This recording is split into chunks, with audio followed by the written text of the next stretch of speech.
not a circus, if that's all right. You already know the room is over capacity. You already know that, right? So if no one wants to leave, have a respect for the commission, for us, please. We'd really appreciate it.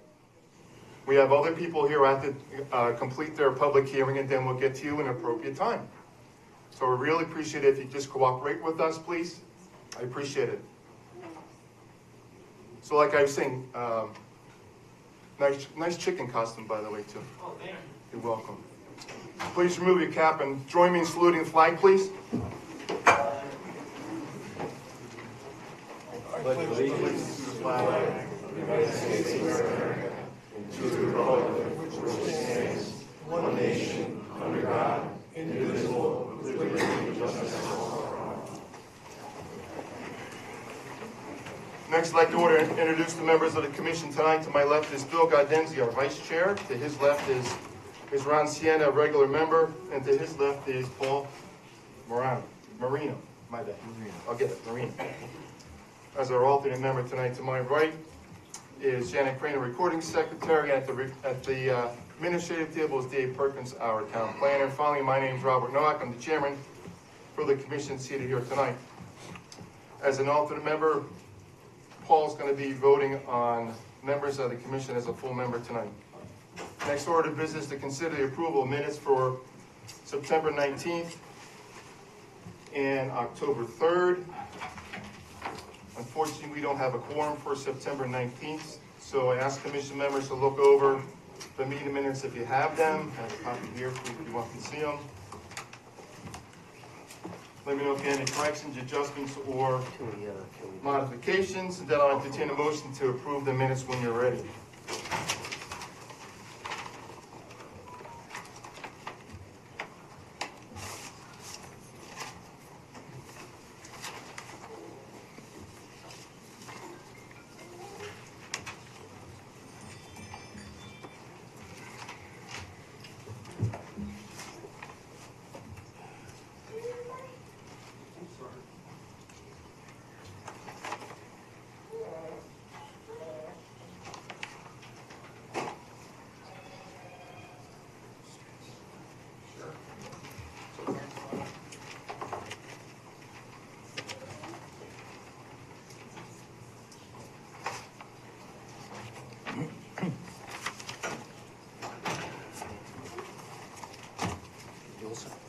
I'm fine.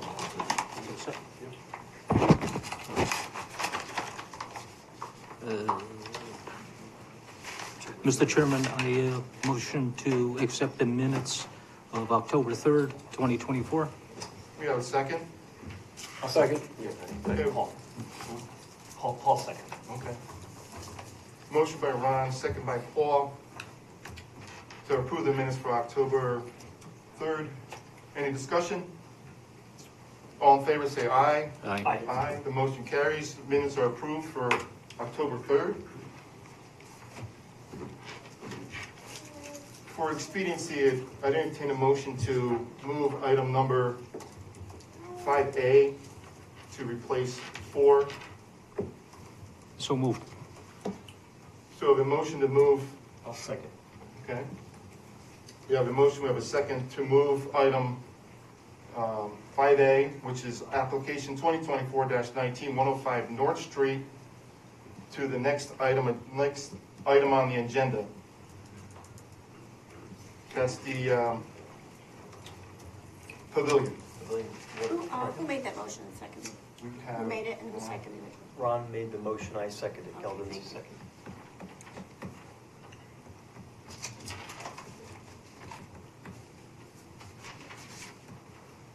so last time we left, we had closed the public hearing, and we're considering special conditions to the application.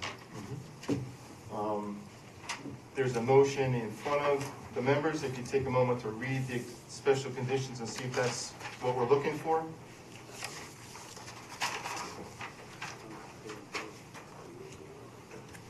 Just make sure there's, you do the pavilion, there's 2. It's number 2024-19.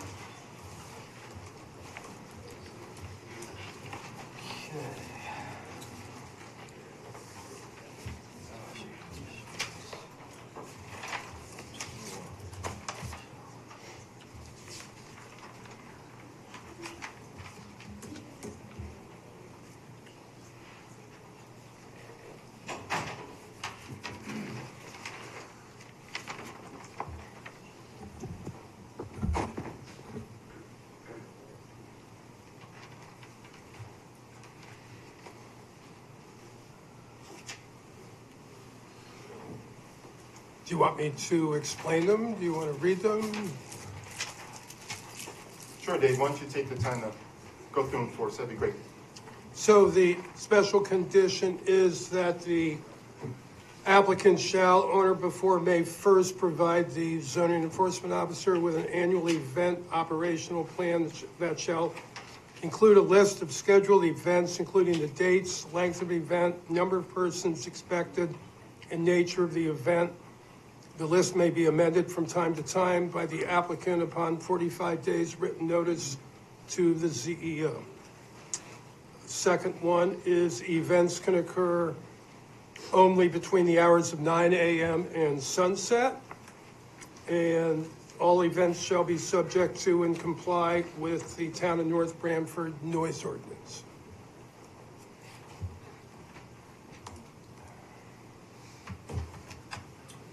Any discussion? Just for clarity, because it's recorded, we talked about limiting the number of events. I just want to make sure we're okay with not having that specifically mentioned.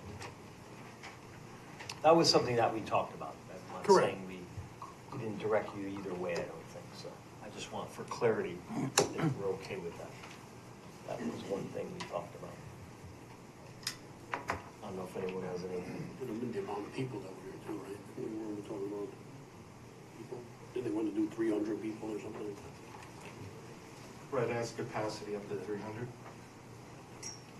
I mean, you have, you'll see the operational plan, right? With number of events and number of people, so Right. you could, And at least we can alert the citizens and the police and fire as to what's going on.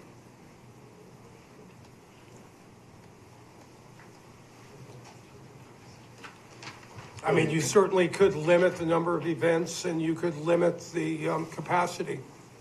the only reason, just for clarity, since it was discussed, I think after, I don't know if it was I think it was after we closed, we had deliberations in that. Correct.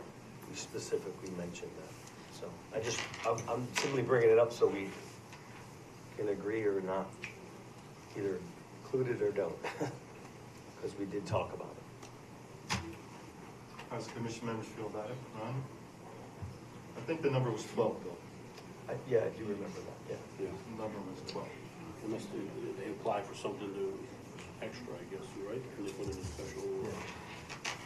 Yes, and let's say an agricultural event or a forestry department, would have a class or something. That could be included in the count, but it's administered by the water company. Right, is that going to be counting as an event? A class? Any event? I think that's the point of it, is educational events. So it is an event. Okay.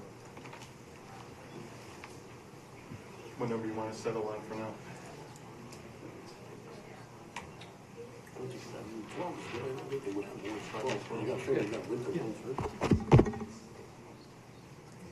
Yeah, go with 12. 12. Okay. We in deliberation mentioned that, so if they were there, they could have. Yeah. How do we want to, since we're at where we need to be? So we add another condition saying maximum number of events is 12 per year? We can do that. We could add something, some way for them to, if they did have more, to, get approval from here, from you administratively. But I think out of the gate, it's 12, right? We limit it to 12. If they have a lot of events that year for some reason, they could, I think it's reasonable to say they could do a few more if they just inform us. That's how I feel.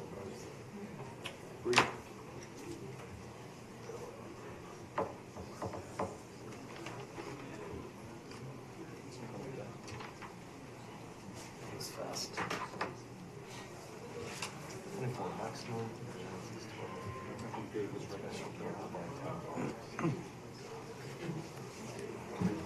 Any additional with a special, with approval? With additional events approved by the town planner? Yeah, I think so.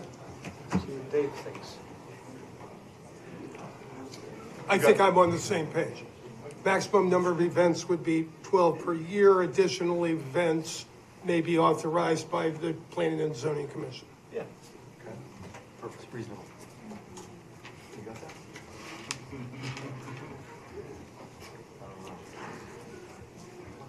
I've already it out.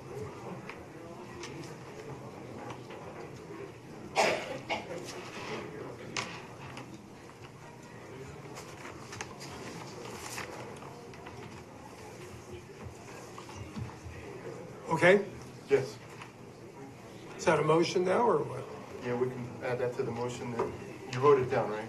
Yes. Can we use that? Maximum number of events per year of 12. Additional events may be authorized by the Planning and Zoning Commission.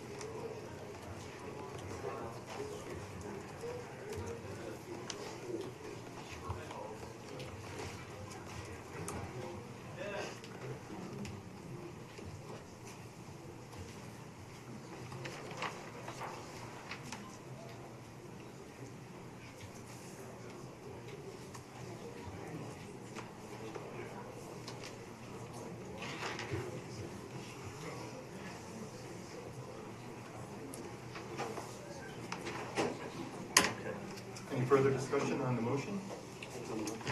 Okay. So I'll entertain a motion on application 2024-19.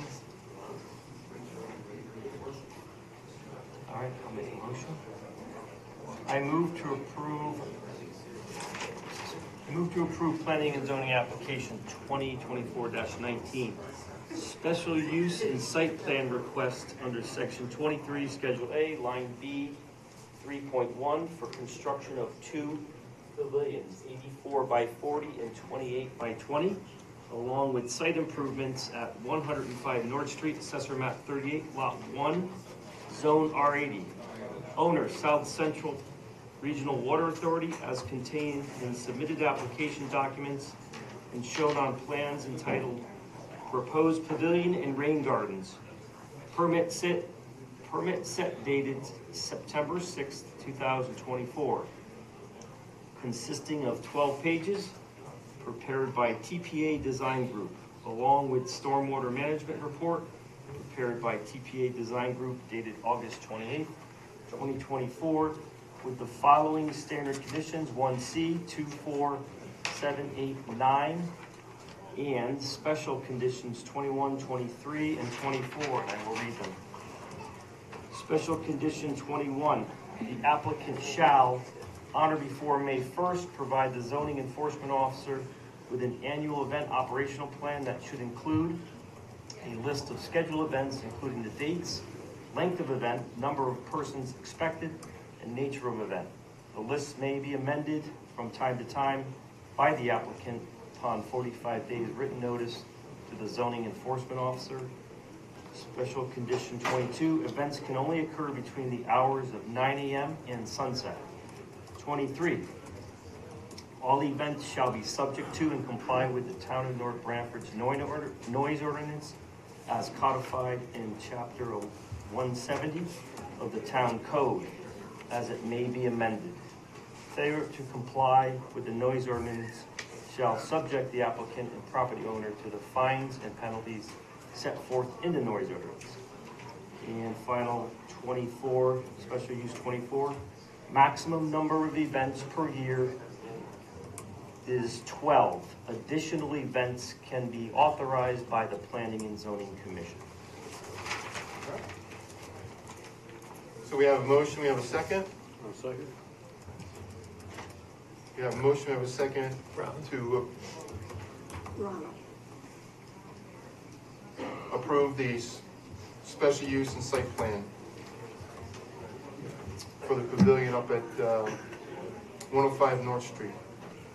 Any discussion on the pavilions? If not,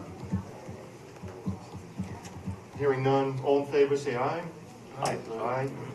Motion carries. The pavilion is passed on that item.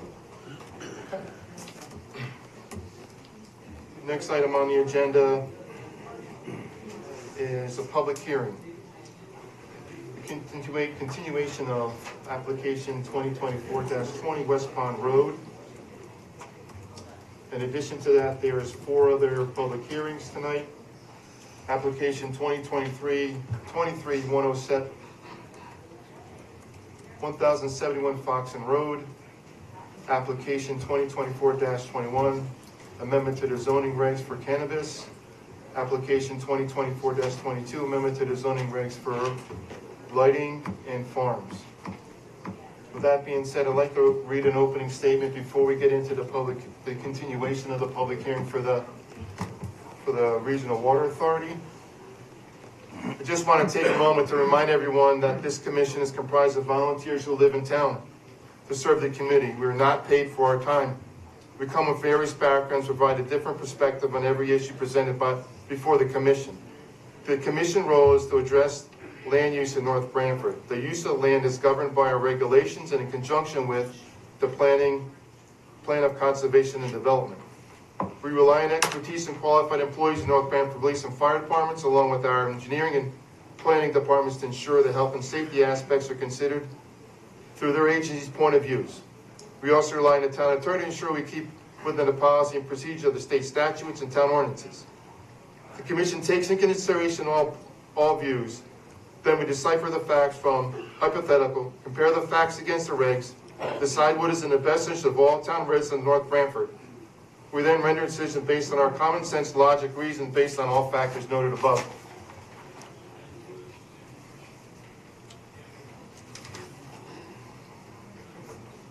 The purpose of the meeting tonight is to hear all pertinent testimony of those in favor, in support of, in opposition to the application before the commission. Public hearing be open, testimony will be heard in the following order. Applicant explaining their application and project and proposal. Staff and commissioner ask questions or comments on the application. General public will have an opportunity to speak in support of, in opposition to the application in the form of statements or questions. Applicant have an opportunity to respond to the public comment and provide closing statements. Staff and commission again will have an opportunity to comment. When all sides have spoken, the public hearing will be closed. No further public discussion will be entertained. After the public hearing closed, the commission will vote on the application. Some of the rules we'd like to, regarding the public testimony. When addressing the commission, please speak into the microphone and state your name and address for the record.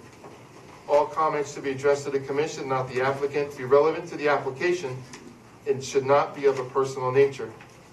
Please limit your comments to 3 minutes. Once your time is expired, please be respectful to the Please be respectful of the commission and other members of the public who want to speak. Please avoid repetitive comments.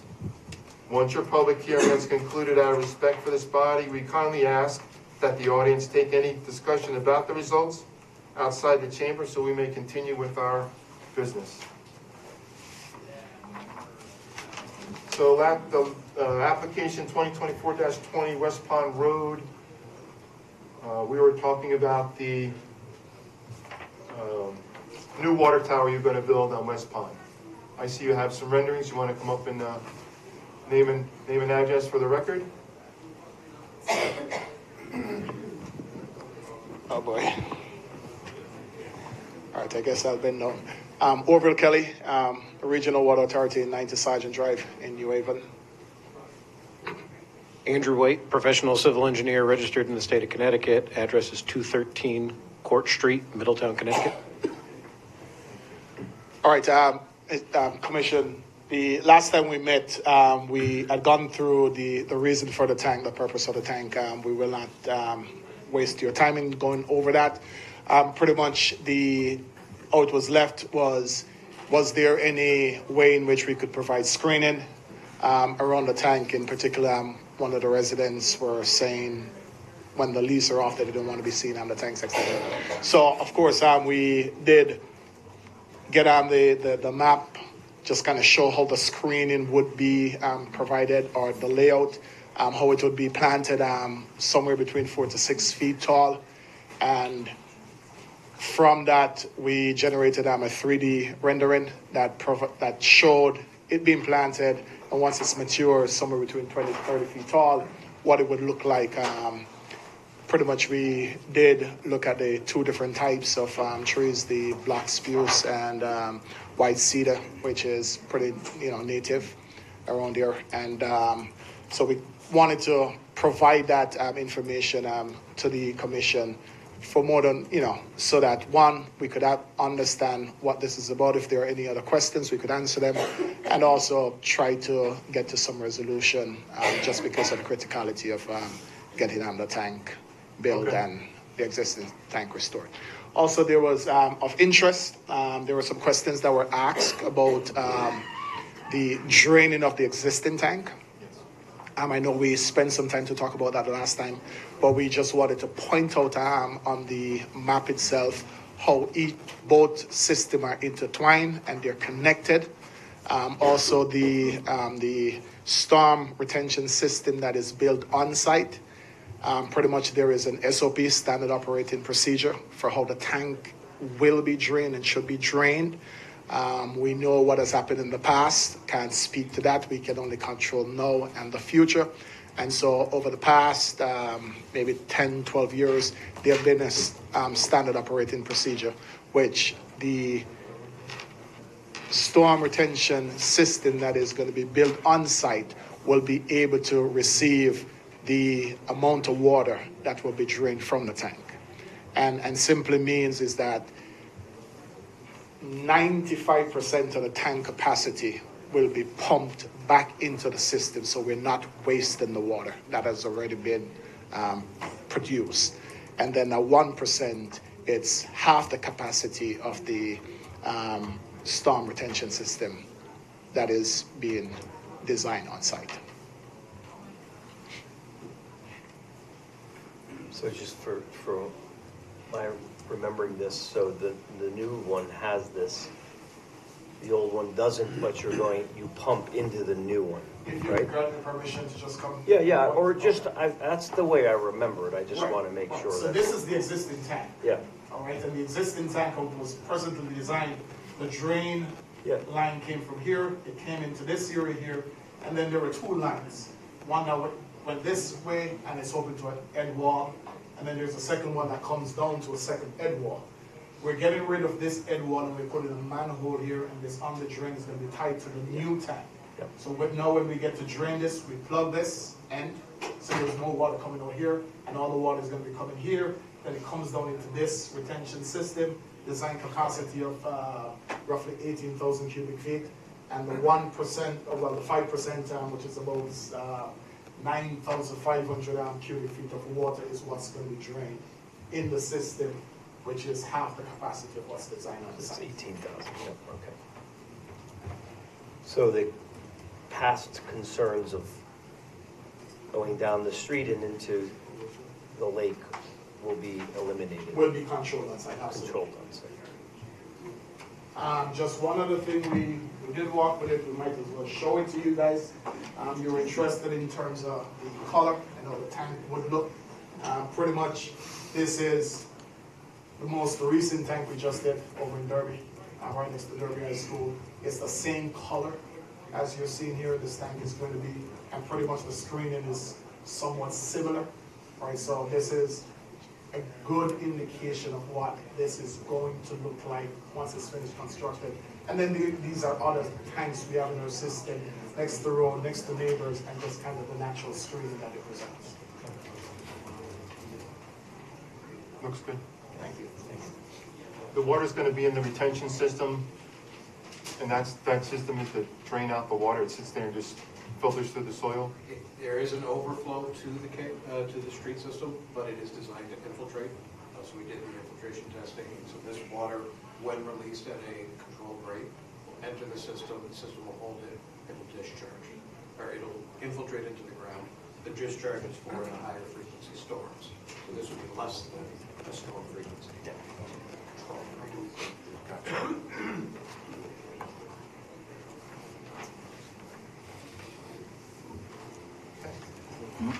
Good. Any questions, comments? No, not at this time. Thank you, gentlemen. So I'd like to open up the public hearing to anybody in favor of the proposal, in support of the tank proposal on West Pond. Anybody like to speak to it? In favor of it? My name's Kim Warren. Address is 50 Clear Lake Manor Road.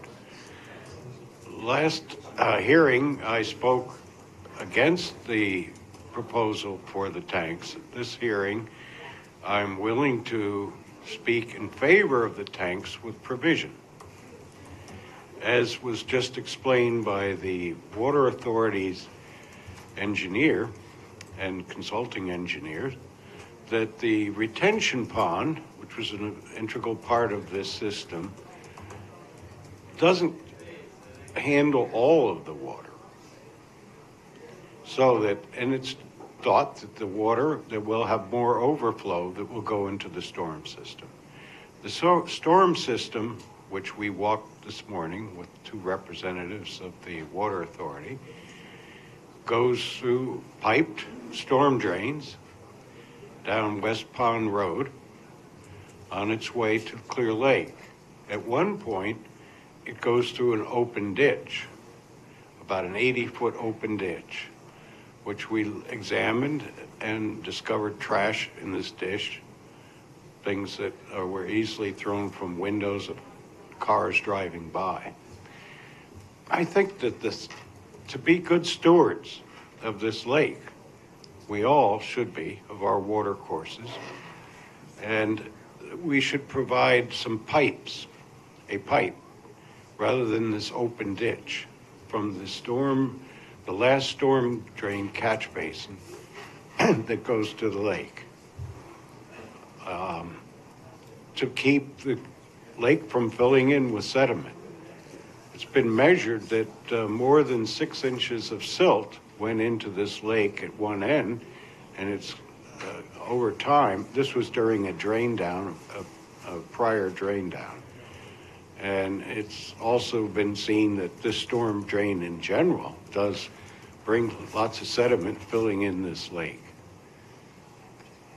I would think that since we know that the Inlands and Wetlands authorities always request that we put bales of hay and fences up when we're doing work around water courses, we should take the same precautions to prevent contaminants from entering this lake.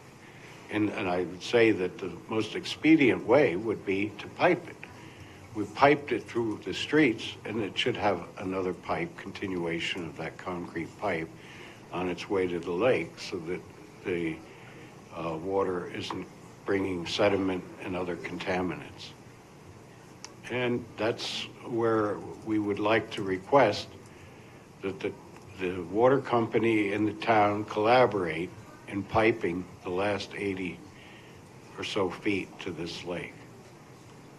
That's our request. Okay, thank you. Thank you.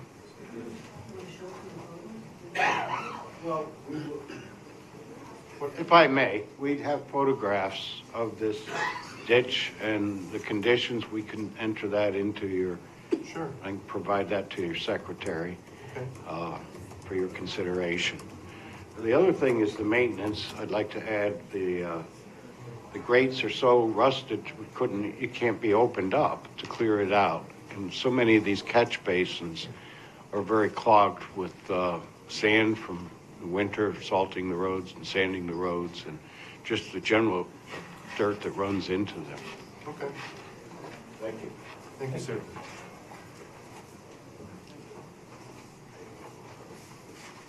Would anyone else like to speak in favor of the application for the new water tower on West Pond Road? Good evening. Barbara Kenny, President of Clear Lake Association. I was one of the people that walked the site today. I've been on the lake 45, almost 46 years. We approve of what they're doing with the water tower. It's necessary, it needs to be done. I think it'd be safer for all concerned. Our concern is the condition of the storm drains on West Pond Road. They're not maintained. The 80-foot piece that he was discussing has trees growing in it that are 30 feet tall. It is full of knotweed. The water cannot go through. These storms that we've had this past summer, the road flooded on West Pond Road because the water can't get through. Now we're proposing to do not 1.5 million, but half that much at a slow release going through. But if the water can't get through, what's going to happen? It's going to back up. We feel there should be a condition with the town that they maintain these storm drains. These storm drains have been there for probably 60, 70 years. We touched one storm drain just to the front of this 80-foot spillway, and I was able to take my hand and break all the things on top. If a car drove over it, it's going down. So I think we need to have North Branford address the condition of the storm drains and the pipes. Now, coming out of the water company's land, would you say it was 9 inches or 12 inches? The pipe. 12, it's a 12. What is the width of the pipes that are going from storm drain to storm drain? Is it 12 inches? Is it smaller? What did they require 50 years ago?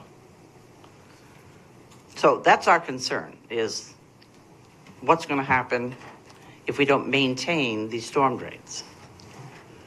And the lake is of utmost importance to all of us. I mean, as far as the houses, we're not supplied by public water. That lake is used if we have a fire. So that lake is very important to our community, and we need to take care of it. So that's my only concern. Okay. Okay? Thank you, Barbara. You're welcome. Anyone else want to speak in favor of the proposal? Anyone else want to speak in favor of it? Okay. Anyone in opposition to the proposed storage tank on West Pond Road? Opposition to?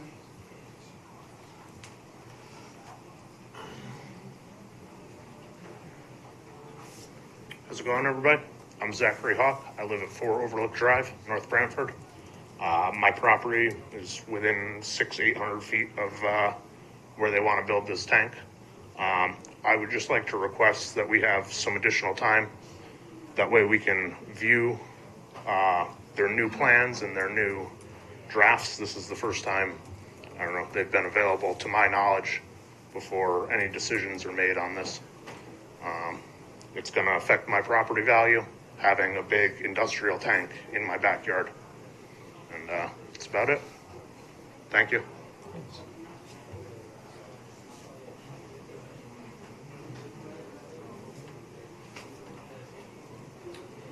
Anyone else in opposition to the project? Sorry about that. Go ahead. Sorry. David Gottschalk, 16 Olson Road. A few bullet points here. I'm leaning, I'm kind of in between, favor and non-favor of it, more against it. My biggest concern is the camouflaging of the tanks with 2 1.5 million gallon tanks that will replace the existing 3 million gallon tank. There's going to be 2 more objects there, or 1 more than there is existing. So I'm asking for a dark greenish color paint, something that would camouflage it, that would blend into the scenery a little better. Our house is about 150, 200 yards as the crow flies from the base of the tank. And we would like to have a little bit more of a scenic view of the forest and the wetlands than we would a tank that would be painted a tan color that was proposed from the last meeting, or a tannish color. We also want to plant evergreens. Evergreens are something that would be similar to what is already on the driveway leading up to the water tank in and around that area. Evergreens, I'm not a plant specialist or horticulturist, but I would think that they would be very, very strong and very durable. My concern would be building 4 to 6 or planting 4 to 6 foot trees. I don't think they're tall enough existing. I like to see them bigger when they first get planted. It's going to take at least 5 to 10 years for them to reach maturity, at least, or to start growing, depending on the climate and the rain. So therefore, I'd like to have bigger trees. Even arborvitaes would be a solution. I want to find out also if there's, and maybe this is why it's been delayed 1.5 years, but are there permits to demolish the old tank? So they're going to build a new tank, demolish the old one and then put the second one in. That's the way I understand it. So I'd like to know if there's going to be permits to demolish the old tank, and if so, what the turnaround time is, but based on the fact that they're going to take about 1.5 years to start this program anyway, start the this project. I'd like to also request a fire hydrant at the base of West Pond Road, between 25 and 45 West Pond Road, which is where the entrance is to the water tank. And I think that's a reasonable request based on everything that they're doing. A fire hydrant would provide safety for all the neighbors, several neighbors in that area. And also just a plain request, maybe if we want it, city water. Since we're the neighbors here, we're the closest to it, there's probably about a half a dozen, 6 to 7 homes in that area that are going to be in close proximity to these tanks. Perhaps the consideration of city water instead of well water, which we currently all have. And some type of guarantee for insurance purposes. If something goes awry, something goes wrong, something breaks, something explodes, something is imploded, something happens, a little bit of insurance for all the homeowners in that area in case there's anything that is unplanned. And that's about it. So thank you very much. Thank you.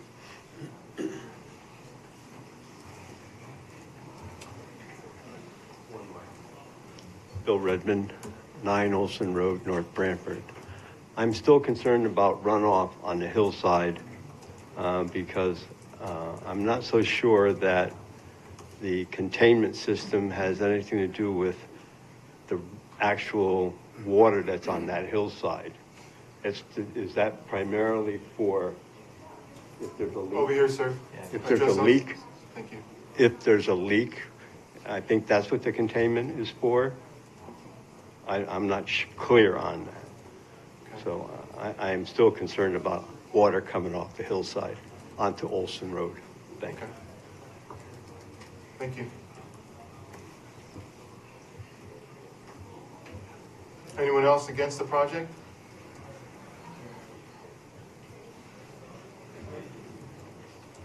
Good evening. Ray Houghton, 6 Overlook Drive.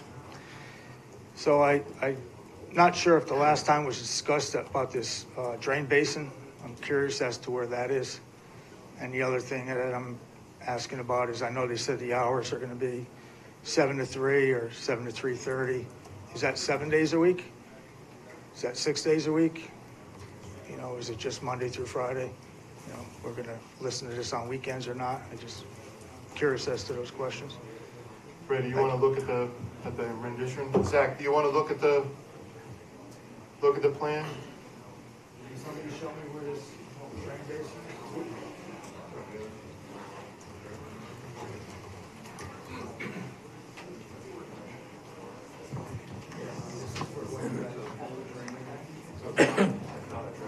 So it's not a drain basin. The tank itself is for stormwater control. So the tank, when it is drained, will go to this infiltration basin by default, by the way it is connected in. So its primary focus. Can we have that door shut because it's very difficult to hear? Thank you.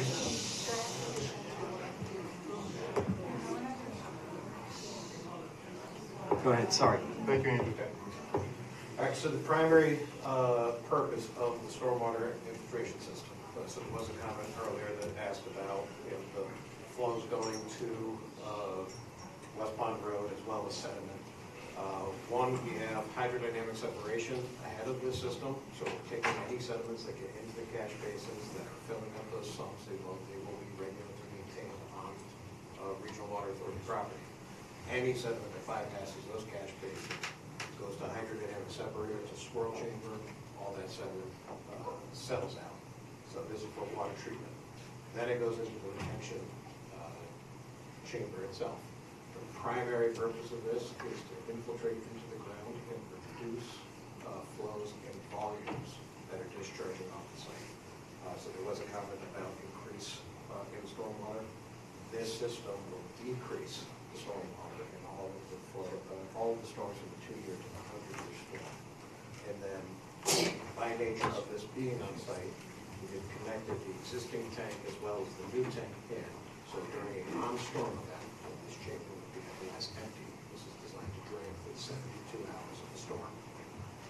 They would discharge that last 1 inch of water that's in it, in the tank. For the existing tank, that's 9,500 cubic feet of water. This retention system is 18,000 cubic feet of water. So just around that halfway point. They'll do a slow release, a controlled release into these pipes. This is all hardened. They didn't have to, I know it was mentioned before that we could do pump hoses once this is complete. This existing pipe gets connected right in. They would discharge into this pipe. It would come into the system. That is how the entire system is. There's no switches or pulleys or anything that anybody has to do beyond that tank. That's how they want it to go. It's safe. It'll infiltrate into the groundwater. And then for the storms that they were designed for, there is a bypass. Because not everything can go into the ground. It was designed so it goes into the ground first. There's overflow out to the road at less flow and less volume than existing conditions. So this project is making the flows and volumes better for what is getting into the existing drainage system for less volume. Can you just take us through this planting plan? This is raised yard, I take it. Over here, you've got a plan. Yep. So like this around. The trees are also shown on here, so you can see the neighborhood context. We have the trees to the north, the trees to the west. So these are 6 to 8 feet tall trees. I know there was a comment about 4-foot trees being small. The species, black spruce and white cedar. These are photos of nursery stock, so this is about the size that they would be as they're planted. So we have a rendering showing the existing tree line. This is the size as planted. And then we have the same rendering reaching maturity where these trees will come in at this angle. This is taking into account the sloped hill and the hillside behind the tank. So you will have, as we discussed last time, this slope does come up several feet. So you have the trees on top of that slope. So you have about a 10 or 15-foot slope. Then you have the trees that get to a 20 to 30-foot height. And how tall is that tank from ground to top? That, I believe, was 48 feet to the very peak of the dome. So twice the size of the tree. So 20 to 30 feet, plus you have about 10 to 12 or 10 to 20 feet of slope. So while you have the 20 to 30, it's higher elevation than the tank itself. So you've got the trees plus the slope. I just don't see 20 feet of slope there. You know what I'm saying? But 20 feet's quite a bit. we're trying to do our best with without having a photo of the trees, the tree line cut in and the tank roughed in. This was the best approximation we could do with the software available to try to show that. Just the hours, is this a 7-day-a-week project when it starts? It's not a 7-day-a-week project. Project tends to run 5 days a week.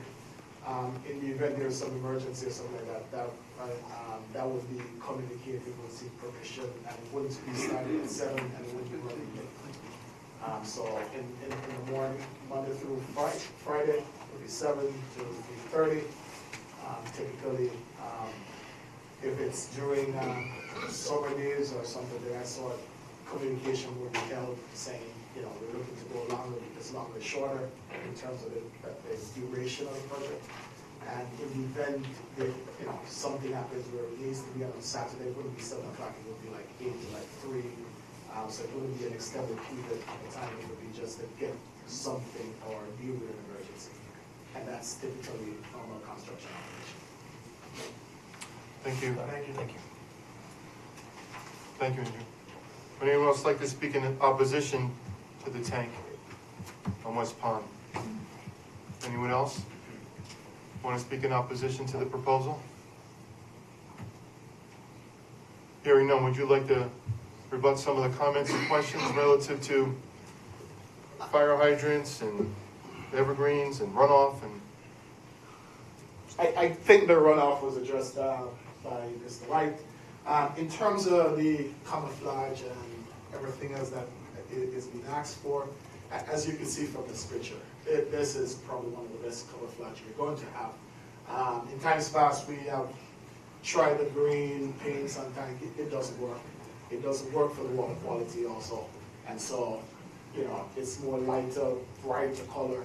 For the concrete, this is not bright. It's as light as you're going to get, and it pretty much blends in with our nature in and of itself. But this is visible throughout just about all our facilities where we do have concrete tanks.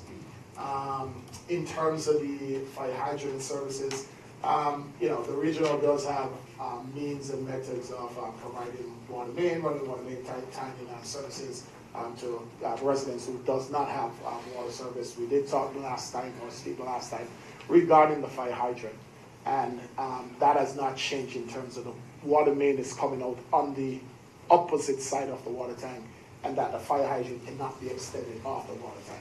And the reason for that is public health safety. So. Fair enough. Thank you. Dave, any comments? No. Concerns? Can you speak to the concern about the flooding, the ditch? Would you pass that information on to Public Works? This is not, the drainage swale is not really in our preview. We're just addressing the application on West Pond right-of-way property. So if you would pass that information along to Public Works. I will pass that information along. Residents. Sounds like some deferred maintenance needs to be looked into. Definitely, and have them coordinate with Regional Water Authority as before they release the water into the slow drain. I don't know if it'll impact that at all due to the new tank being in place prior to the draining of the old one. So I don't think you'll have that runoff. It'll be seeping into the ground, into the infiltration system, so I don't think that, based on the testimony today, I don't think that'll be an issue. One more time, anybody would like to speak in opposition to the proposal? Hearing none, then I'll entertain a motion to close the public hearing. So moved. We have a second? I'll second. Any discussion? All in favor, say aye. Aye. Aye. Public hearing is closed.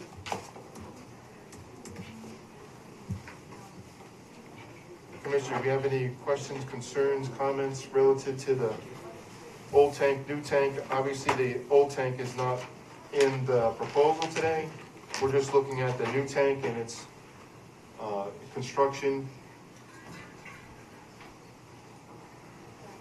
I had a question on the basins and the runoff.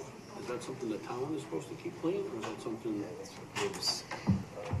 Bob was the asking water Dave. company is responsible? No, Yeah, if it's on a the local- question was about the catch basins and the swale. Would they have to be replaced? Paul was asking if that's the town, which it is, right? It's a town It's the town infrastructure. Infrastructure. So Dave will take that to the Public Works.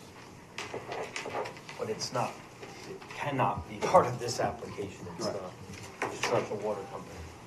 It's the town of North Branford.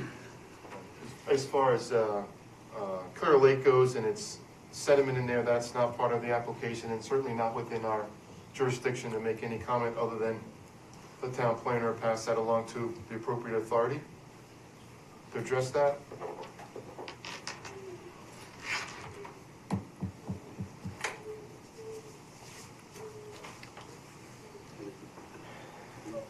If you want to clarify, the tank is not for drinking water, so they might want to get hooked up for drinking water. It's not for drinking water, it's for fire water, isn't it? What, the new 1.5 million gallon tank? It's drinking water. Yeah. They cannot hook from a tank directly to a hydrant. They have to go through the system, which goes out the other side and doesn't serve this at all. So you can't go from a tank to a hydrant. You have to be part of the loop, the normal fire protection loop. So the residents concerned about the fire hydrant and consideration for city water is not part of our review, other than the water company's aware of it and Dave's aware of it. Same thing with the guarantee of insurance is not part of our preview as far as addressing any concern relative to that. It's not part of our jurisdiction at all. I can't address that. Any other questions, concerns relative to the project?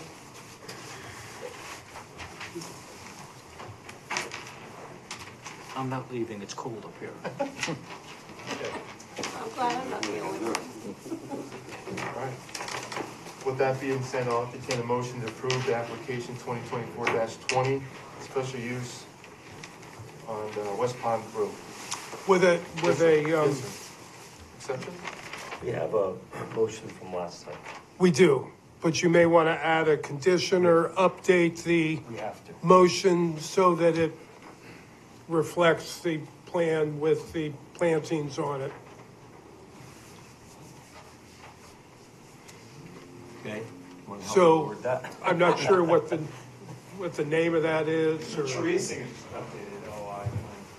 that a revised landscaping plan, or? Give it to Bill. I only have- Dave, we only have one page. Correct. Going up to What is that, 9. 21? Special condition would be 21?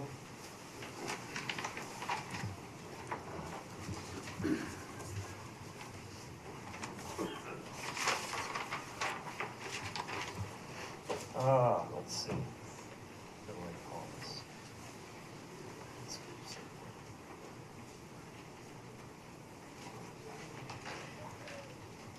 Let's see if I can just do this.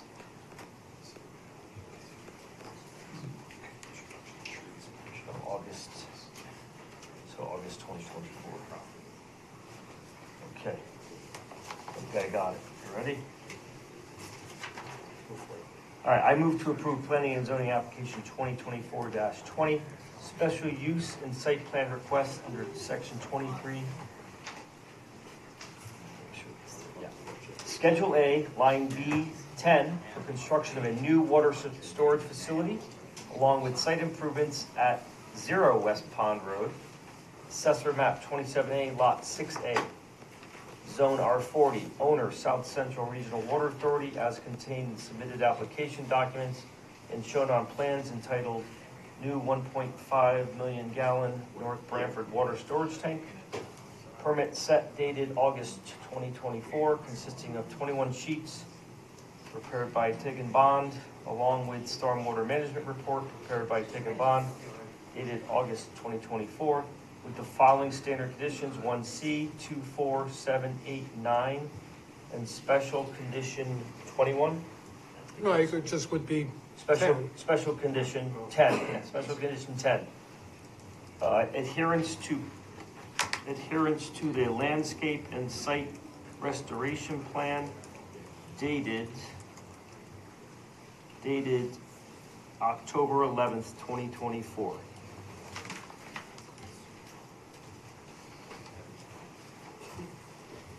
Sound good? All right. Can I have a second? Second. All right. Ron made this motion. We have a motion by Bill, second by Ron, to approve the application 2024-20. All in favor, any discussion? No? Hearing none. All in favor, say aye. Aye. Motion carries 4-0. Thank you, guys. Thanks.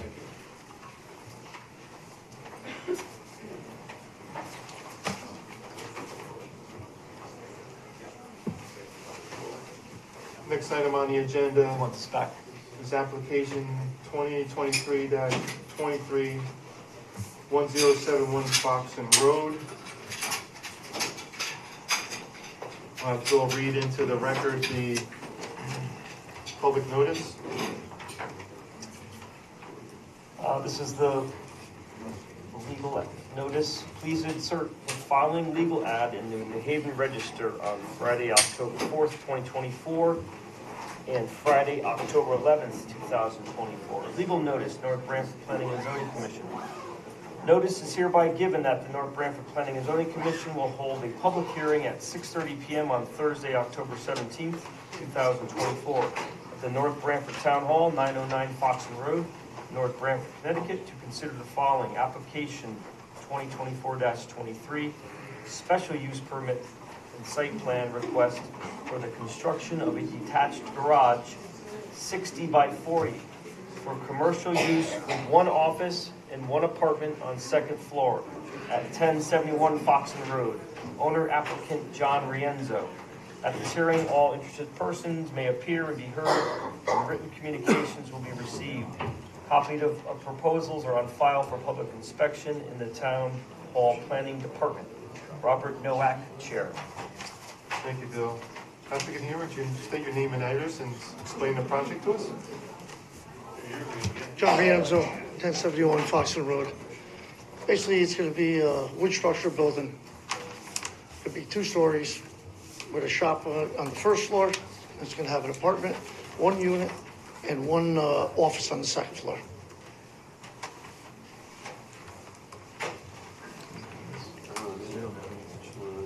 Nothing on.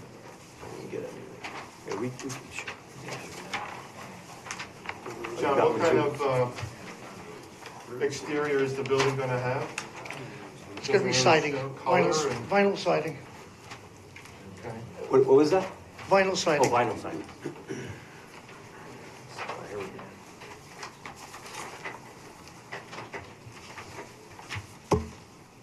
1071.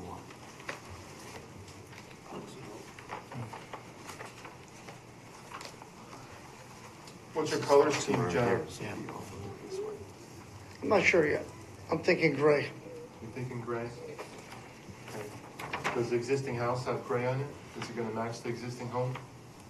The existing there is yellowish. Okay.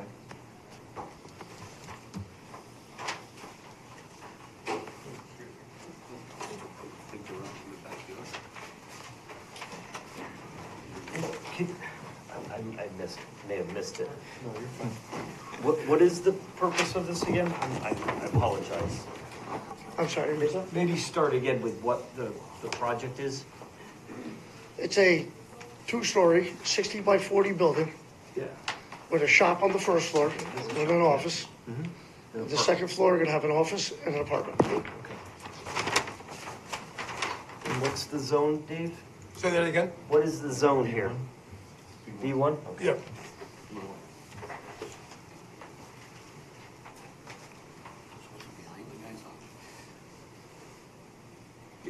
You say shop, is it, It's for an electrical business. oh. So, help the old guy out. Give me a landmark.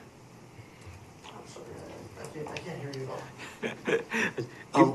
A landmark to where this is? Yeah, Right here. This, I know that's yeah, it. no, That's no, ready. no. Yeah. What are you near? What's a good landmark for us along Route 80 where we can get our heads around where you're So located? you remember where the package store was in the house? Right on Route 80? Oh, yeah. Yeah, So we're the building behind it. Yeah, near Dollar General. yeah. So basically we get Dollar General on one side. Got it, okay.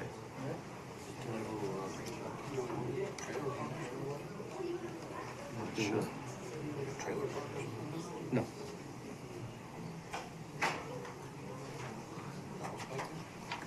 There's a berm. The house is open. Do you have any staff review or anything? Yes. Okay. There's no staff review on this just yet. Hmm? There's no staff review other than police and fire. Okay. Dave, any concern on your end? It meets the zoning requirements of the underlying zone.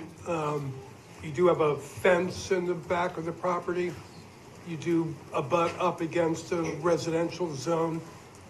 So you need some sort of a buffering in that setback area, either bushes or fences. Yeah, And I mean, the believe fences there I put up. You put up a fence. So you're saying between where the pipe is for the gas main, is that what you're talking about? between your property line and the residential district around you, you need to have a buffer, either a fence or, Yeah, I think I have a fence already on the print, if you look on there. so there will need to be buffering.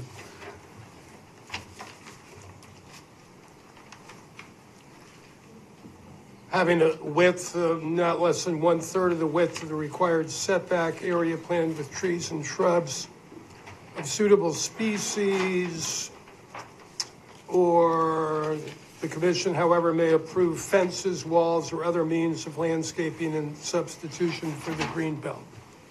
So there were concerns. This did go before the ZBA and it was withdrawn before they made a decision, but there were concerns from the neighbors as to traffic coming in the lot at night and shining lights into the residential district to the south. So that may be a concern or a condition. We did receive a letter from an abutter who did point out to us that the regulation requires letters to be written to the abutters at least 14 days, I believe, before the public hearing. The letters to the abutters were written 10 days before the meeting. So technically, that's an error in terms of the application. And I would suggest that you could continue the public hearing to give the neighbors another 2 weeks to review it so that we're not going to be sued basically for opening the public hearing when the requirements were not met. But I think if you continue the public hearing, that would suffice. Fair enough. So let me ask you this. Absolutely. If I take the apartment out of it, then the neighbors and all the letters go away, correct? The commercial use of the property only requires site plan review. The only reason it's here for a special exception is for the apartments.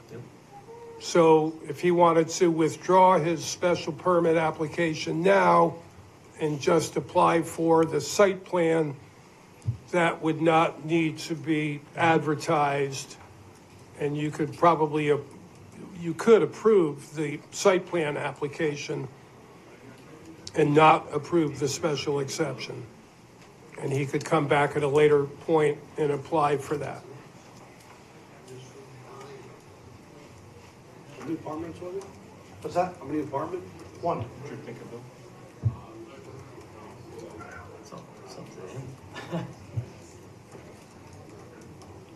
I mean, I agree, we're keeping the public hearing open because of the 10 versus 14. So Absolutely. That's clear.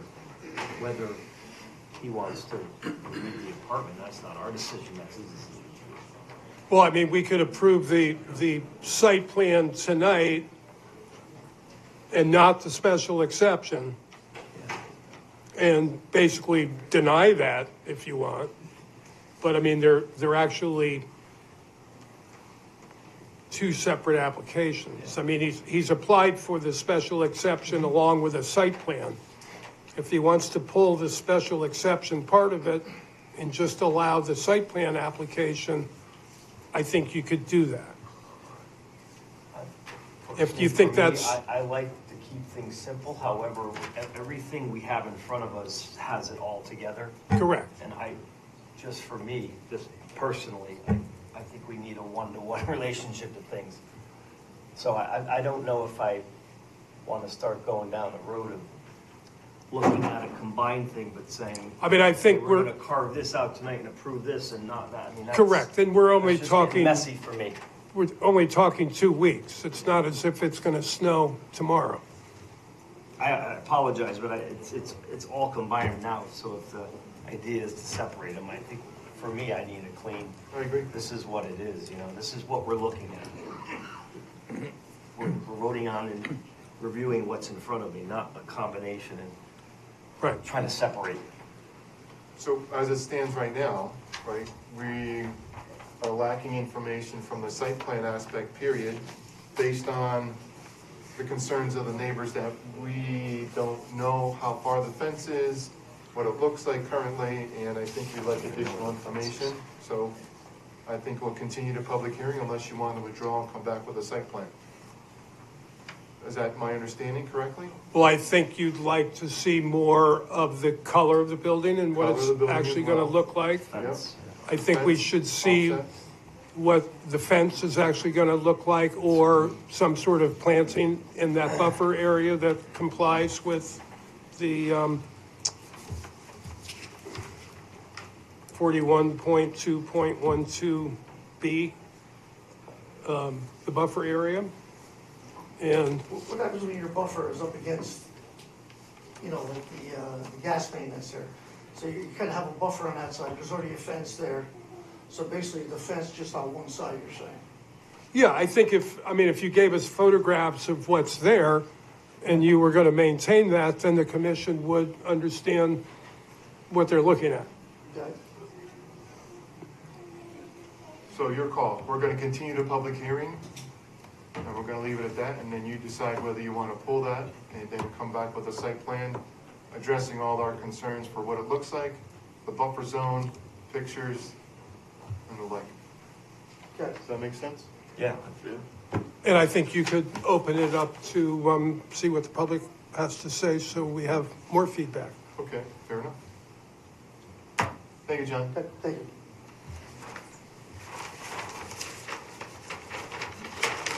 So at this time, I'll ask anybody who's in support of the project, 1071, adding a garage with an apartment and office.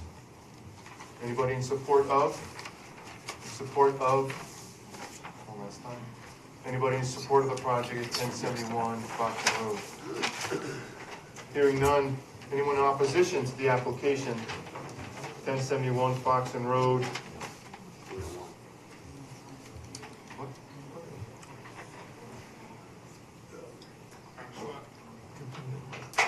Yeah, I live just behind there, and there. I'm sorry, sir, could you? Oh, I'm sorry. Name Bill and address Wolf. for us? Thank you. Bill Wolf, 1069 Foxton Road. There's a black, like a plastic fence, and then there's another piece of fencing, not fencing, there's 2 or 3 feet of brush that's after that, which is, I don't know if that's on my property or whether it's on his property. So that's my biggest thing is that, because I don't understand why there's not like a, is he gonna do it one way or is he gonna do it the other? So I don't know if that's his property or if it's my property. So that's my main problem right now. Okay. Thank you, Bill. Okay, thank you.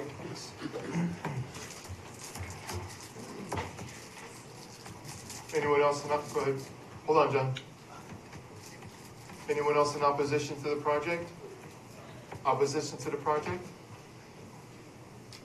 Okay, hearing none, John, you want to rebut, make a closing statement for us? There's an A2 survey, you guys have everything, everything's marked out. Davis and Young did it, everything's on record. Okay. So anything you need, you have it already. Are they flagged for Bill to see where they are, or? What's that? Are they flagged? Is No. the property Basically, markers? we're waiting for this to get done, for them to put everything in for the points of the building where it's gonna go. But right now, the A2 survey is done, everything's done, there's nothing on his property, Okay. right?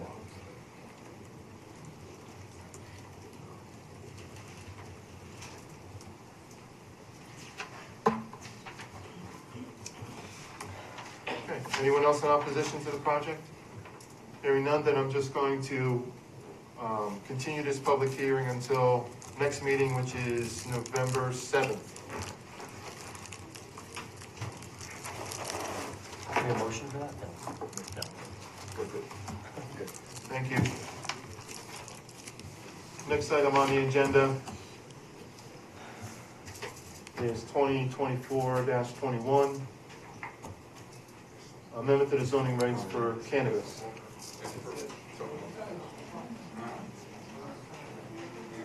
Bill, would you read into the record the public notice? Right here.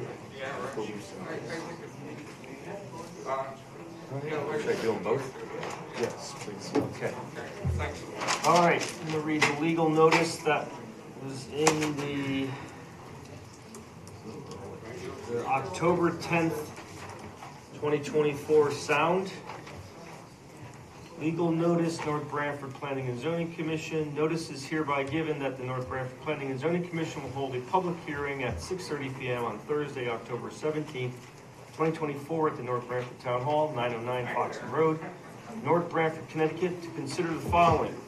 Application 2024-21, amendment to the zoning regulations to amend section 23.2.7 of the North Branford zoning regulations to make cannabis establishments, medical marijuana dispensaries, and producers a prohibited use. Application North Branford Planning and Zoning Commission. Also B, application 2024-2020-22.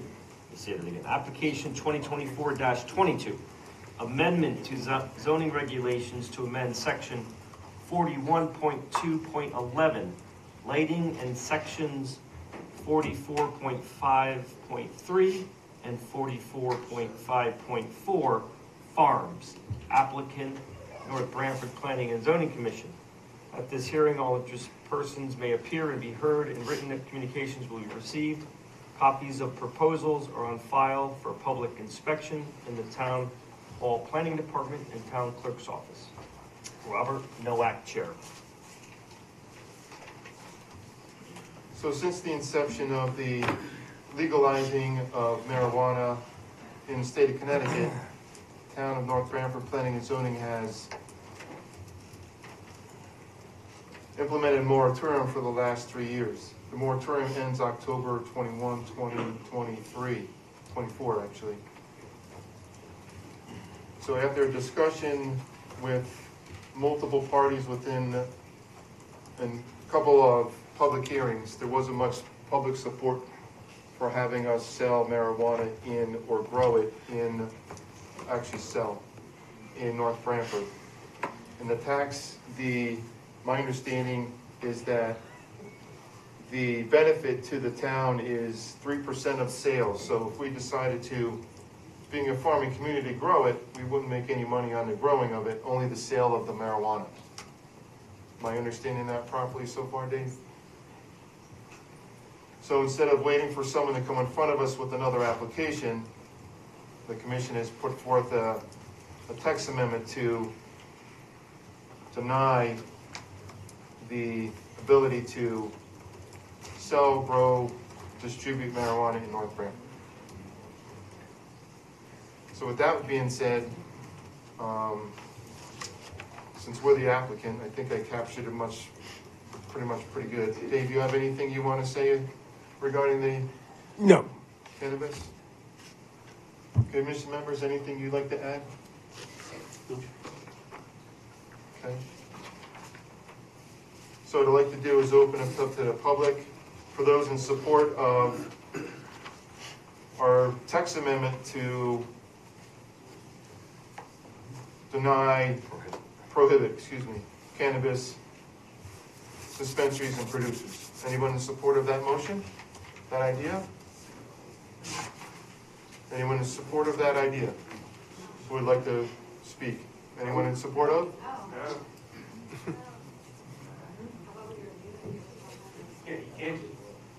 Okay. Anybody in opposition to us denying marijuana in town? Opposition? Who would like to speak? Opposition. I just want to ask one question. Oh, hold on. Come up to the microphone, name and address. My name is William Dellacamera from Village Street or Old Post Road. You said cannabis and marijuana. They are two different things. Just with the, knowing it's either one or the other. Cannabis. Marijuana. Or cannabis, which one? Cannabis. Okay. So I think I think there's some farms in Northford that have a license to grow cannabis or marijuana. Which one? Should make the distinction like hemp, right? Hemp. Well, hemp's another. Hemp is another one. Now you're going third part. So is that just going to overrule what the state already has? Marijuana or cannabis or hemp? So. Before you guys make a ruling. So the language is this: cannabis establishments and medical marijuana dispensaries and producers. That's the title of our amendment. As long as it doesn't roll over to farms, it's fine. It does. So, how about this? What did you say, Dave? Did you say something? Bill, I'll read it. I'll read what the actual, what the In language the is. future, you might want to make toilet paper and all that kind of stuff out of hemp, and that's coming to it. Not saying anyone wants to, but you're banning that from way.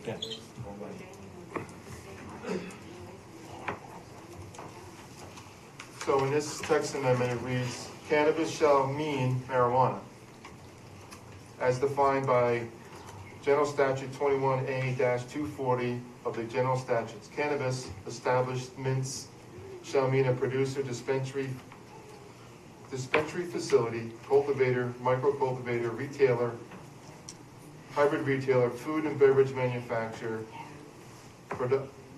produce manufacturer, product packager, delivery service, or transporter as defined in the June 2021 Connecticut Public Act concerning responsible and equitable regulations of adult use cannabis.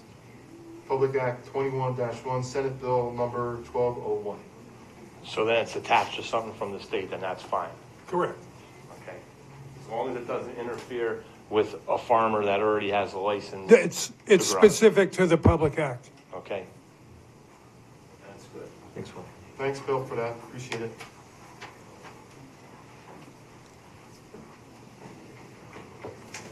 Okay. Opposition. Anyone in opposition? Anyone in opposition? Alex DiFrancesco, 43 Elk Road. Just clarifying question, Bill, when you read it in, you mentioned the lighting section. Is that the lighting section same for Part D as well with the poultry line, or is that a different lighting section that you're referencing? It is part of our amendments to the zoning regulations, so it's lighting. There's two farms. Yeah. Yeah, so Two sections. 3 sections. if you want to talk in the lighting section, would you do it for this one or the next item, then item D? Next item. Okay, so that lighting this is strictly. This is just to get cannabis. Okay, out. I just want to make sure if you want to talk on the lighting, it's not now and No. we miss it. And, You didn't miss anything. You're good. Thank you. That'll be next. Yep. All right, cannabis. Going once, going twice. Hearing none, I'll entertain a motion to close the public hearing on cannabis.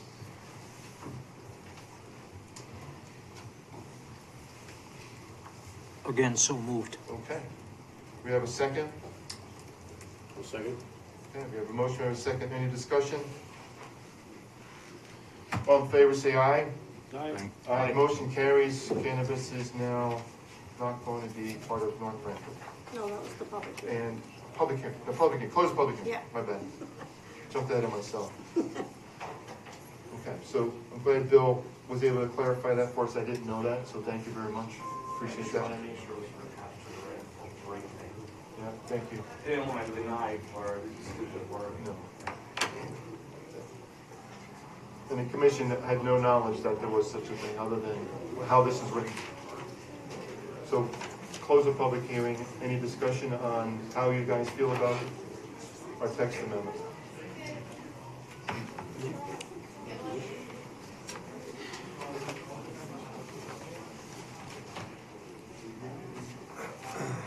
No, I think we've done moratoriums more than 3 years, but maybe if you knew it was 3 years, it's been a long time. Yes, we've been putting this on, so. No one's been looking for it, so it's been. Right. It's the time, the right time. Fair enough.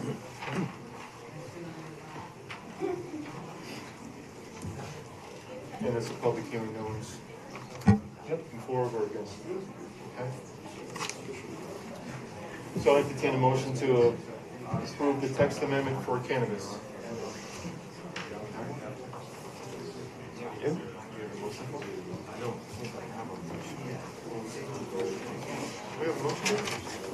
Yeah, it's just to add it to the prohibited, no, there is no. There's no motion? Oh. Where is that piece of paper? Oh, so we don't need a motion. I don't have.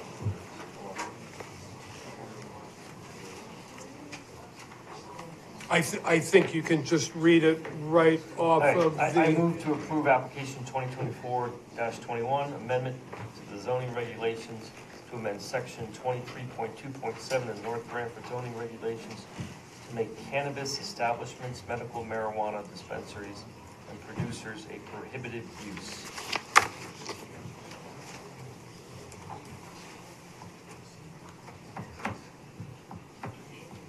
Second. Okay, we have a motion and a second. Any discussion? All in favor, say aye. Aye. Motion carries, even though I didn't need one. So, we needed one, but that's good. All right. So the much-awaited application 2024-22, amendment to the zoning regs for lighting and farms. Since everyone's been patiently waiting, they're both combined together. I suggest that we look at the ones for farms first. That's fair enough. I don't think I need a motion to change the item for that. Yes, sir. Yes, sorry about that. So we're going to go for, sorry. We're going to do the chickens first. We were going to play the song, but we're not going to play that chicken song. Anyway, so Dave, could you set where we're at, how we got here, please? If you don't mind. I'll just give a little That'd be great. rundown here that the new regulations do not change the status of the current regulations for lots in compliance with the current regulations, which means that current uses are grandfathered in. So nobody's taking your chickens away from you. These are new uses. Anytime we change a regulation, people who are conformed with the previous regulation are grandfathered in. The current regulations allow for unlimited poultry and livestock on lots greater than 160,000 square feet. We're not changing that. Currently, lots under 160,000 square feet can have one livestock for the first 80,000 square feet and one more for the next 40,000 square feet.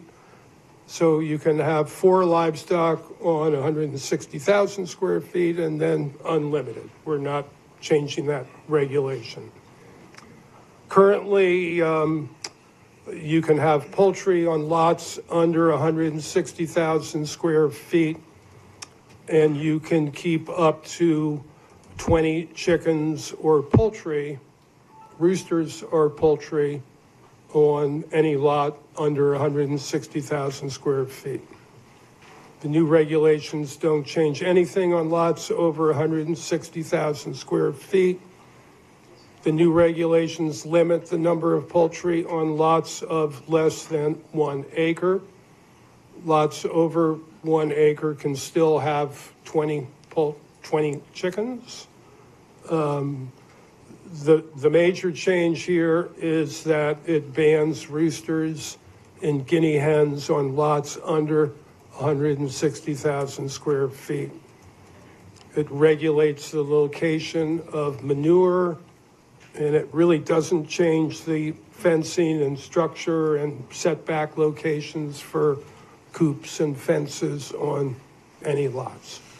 So the biggest thing right now is that you can have roosters on any lot in North Branford. And this eliminates that. Okay. Except 4 acres, 160,000. If you're over 160,000 square feet, you're a farm under the regulations, and So, not that I'm aware of, I don't think any commission members are farmers. But we don't have background in farming that I'm aware of. It doesn't disqualify from members of discussing issues related to our farming community. We educate ourselves as best we can on the various issues that comes in front of this commission they're faced with, as most of us have regular jobs. Our goal in regulatory matters is to update them to reflect the current conditions in the 21st century and for future generations. We are protecting our precious farmers and farmland so they can continue to be prosperous. Oh, sorry about that. But I'd like to just add a couple comments. So, interesting enough, we're not here this regulation was drafted as a combination of as someone once put, if I remember correctly, 1 or 2 crybabies will ruin it for all of us. And so, that being said, that's not my language, that's somebody else's. So this draft chicken and poultry regulation came out of a complaint. We're not here to ban stacking wood or ban farms. The complaint, I don't think, was from a McMansion. I'm not looking to gain more control over your land. The proposal seems a bit restrictive, doesn't it? After looking at it again, we agree. We agree it's restrictive. But it came out of a guidance document that the state of Connecticut put together a while ago, 2019. Right, wrong, and different. We had a starting point. 29, excuse me? Yes, ma'am? You'll have a chance. All right, 2019 edition guide for Connecticut municipalities. And in that document, guidance document, there was a couple of regulations to help us draft this regulation. The average size lot in North Branford and Northford is just about the same, about 0.93 acres. So when the regulation says 160 or 1 acre, that's kind of puts most people at bay and at a disadvantage, and I understand that. In the guidance document, it says even New Haven can have up to 6 chickens, believe it or not. I thought that was amazing. In New Haven? That's excellent. We agree. You'd have to also agree that the regulations are outdated. They don't reflect the current condition by which we actually have our farms. To have poultry 10 feet off the property line, or a fence line, or your chicken coop 20 feet off the property line under the existing conditions, I don't think anybody has that. Most chicken coops I see are up against the property line, or somewhat thereabouts. So just from the onset, that's inaccurate, because we're not doing that. So the regulations as they stand, no one's following them. So why do we have them in here in the first place? So why not revise them to make it more relative to what you folks do with your chicken coops? In addition to that, those who complain, as one person put it, the crybabies, that's why we're here. It's not for you folks. It's for those who also pay taxes in town and have to listen to and smell the chickens. So with that being said, the regulations need to be redone. The whole idea behind this regulation is to quell those individuals who object to having chickens in their backyard and they can't enjoy the same backyard that you guys have, or we all have. We want peace and quiet, and not peace and quiet, but relatively clean air, reasonable noise levels wherever you live. And I think most people on an acre lot, in my opinion, I don't know how the commission members feel, that this is a farming community, and I think we all enjoy having the chickens and the roosters crow. That makes us feel like, and we belong to a community of a farming community. So I take exception to the way it's written. I don't think that was the intent. So I think it's really for those who live in communities that are really tight together. Half acres or third acre lots. Those are the people that can enjoy the small piece of property that they have. And those that do have chickens on Nuts property, can you imagine how much property you have left after if you were to follow this? If you've got a 100-foot wide lot, 200 feet deep, and you're 25 feet in, your chicken coop is in the center of your yard and 25 from the back. I don't think that's right. I think the regulations should be changed to reflect the reality of by which people have their chicken coops. So my suggestion on this regulation, but before I get into that, I don't know if it's appropriate or not, but we have I'd like to read into the record 3 people who wrote into us. So it's on the record before I continue on what I thought this regulation could be modified to do, and then we'll open it up to the public hearing. Would you mind, Bill? No. Someone doing names. So this was sent to Town Planner Dave Perkins from Cindy Taylor. Good morning. Oh, sorry. All right, this was sent to the Town Planner from Cindy Taylor on Thursday, October 17th, today. Good morning. I strongly oppose the proposed new regulations regarding backyard chickens. The current regulations are already sufficient, and instead of introducing overly restrictive measures, we should focus on better enforcement of the existing rules. Thank you for your consideration. Best, Cindy Taylor. Do you have an address? No, Address? just an email. No address. It was an email? Just an email. Next one's another Yeah, email. just an email. All right, this is an email again from Jason Taylor, Tuesday, October 15th, 2024. Dear David Perkins, I am writing to express my concerns about the proposed limitation on the number of chickens residents are allowed to keep. I'm unable to make the Thursday's meeting in person, but wanted to make my voice heard. As a resident of this town, I believe that restricting backyard chickens could have negative impacts on our community from an environmental, economic, and food security standpoint. In light of the uncertainties we face in today's world, it is essential that we consider policies that empower rather than limit the self-sufficiency of North Branford town residents. Chickens provide numerous environmental advantages that make them an asset to sustainable living. Chickens naturally consume food scraps, reduce the amount of organic waste sent to landfills.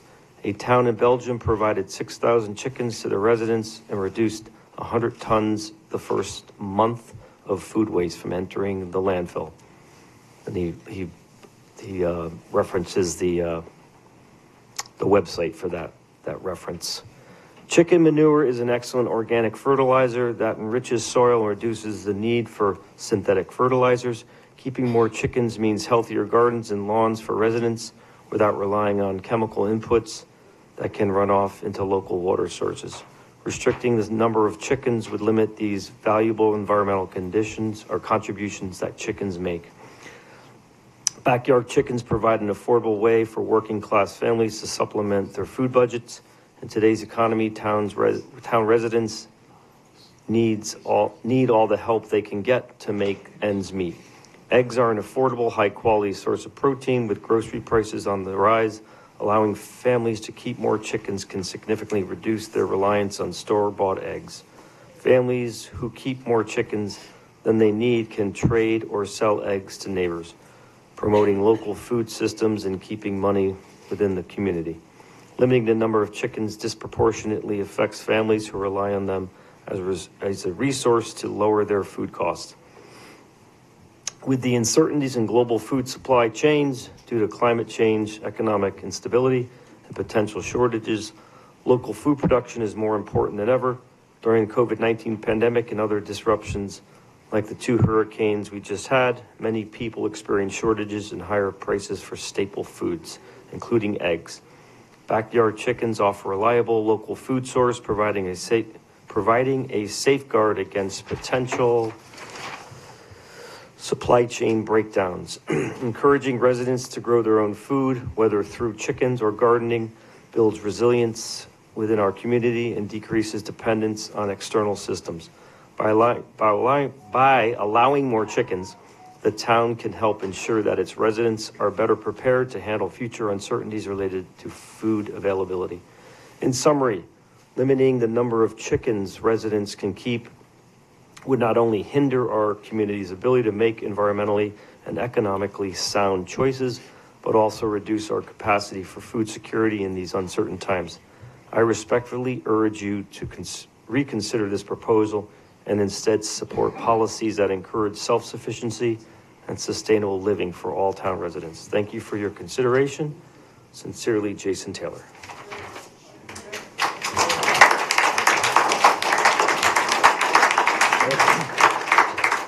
Here's a big one. All right. Let's see.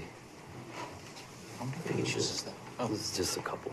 This is, again, to David Perkins, October 17th today, from Michael Varick. I have a few comments regarding the text amendment for the chickens and lighting changes. There may have been an earlier version of the regulation pertaining to chickens and poultry that specified 2 acres, as I have lived in town since 1987. I am in favor of most of the proposed poultry changes, though a quarter is kind of small to have any poultry, and 20 is a lot for 1 acre. 20 should only be allowed on a real farm. Out of the 6 or so half-acre properties that I am aware of with chickens, there are 2 that noise is sometimes a problem, and 1 that the smell is a problem, and that one has 1 rooster and should be obvious to any town official driving by. Having setback and needing a permit is a good thing. One thing about poultry in general that is problematic is that they attract predators like foxes and coyotes. There also seems to be more of a rodent problem since there are more people getting chickens. Regarding the changes to the I'll go into this. Regarding the changes to the lighting section, I like some of the suggestions by the Lights Out Connecticut, but would not want our ordinance weakened. Having correlative color temperature of 2700 K is less is a good idea and should be codified. Our old HP sodium lights used for street lights and parking lots were about 18 to 2100 K and were much less annoying when driving than the 4000 to 5000 K used in the first LED fixtures, and the sodium lights cut through the fog better instead of being reflective. There was a proposal to make color temperature part of the 2020 state building code, and they evidently did not have time to get it in, and the state legislature energy committee had passed measures with a preference for all lighting to be 3000 or below, and I never heard of that made it into law. The section of flag lighting should remain top-down preferred or changed to required, as the lighted flags I have seen in town with the top-mounted, sometimes solar fixtures work very well, do not seem to cause any trespass. The American Legion, who publishes flag guidelines and properly gets rid of old flags, says that a flag only needs to be lit enough to tell it's an American flag, so a light like the old police department building had that shines up over the roof was totally inappropriate. They also say, all right, you know what? This is someone's opinion, so please respect it, and please don't interrupt me either, please. I appreciate that. They also say that the flag should not be used like a banner, like McDermott, Lexus, and Big Y does, but that's another issue. Signs should continue to be lit from the top down in all cases. Public Act 03/2012 covers light pollution and road glare. Since many signs are in the right of way, this would also apply. Street lights are covered by Public Act 01/134 along with the Town Council's guidelines. It should be noted that UI is in compliance for the street lights, but not the required shielding on utility pole lighting rented by businesses in most cases.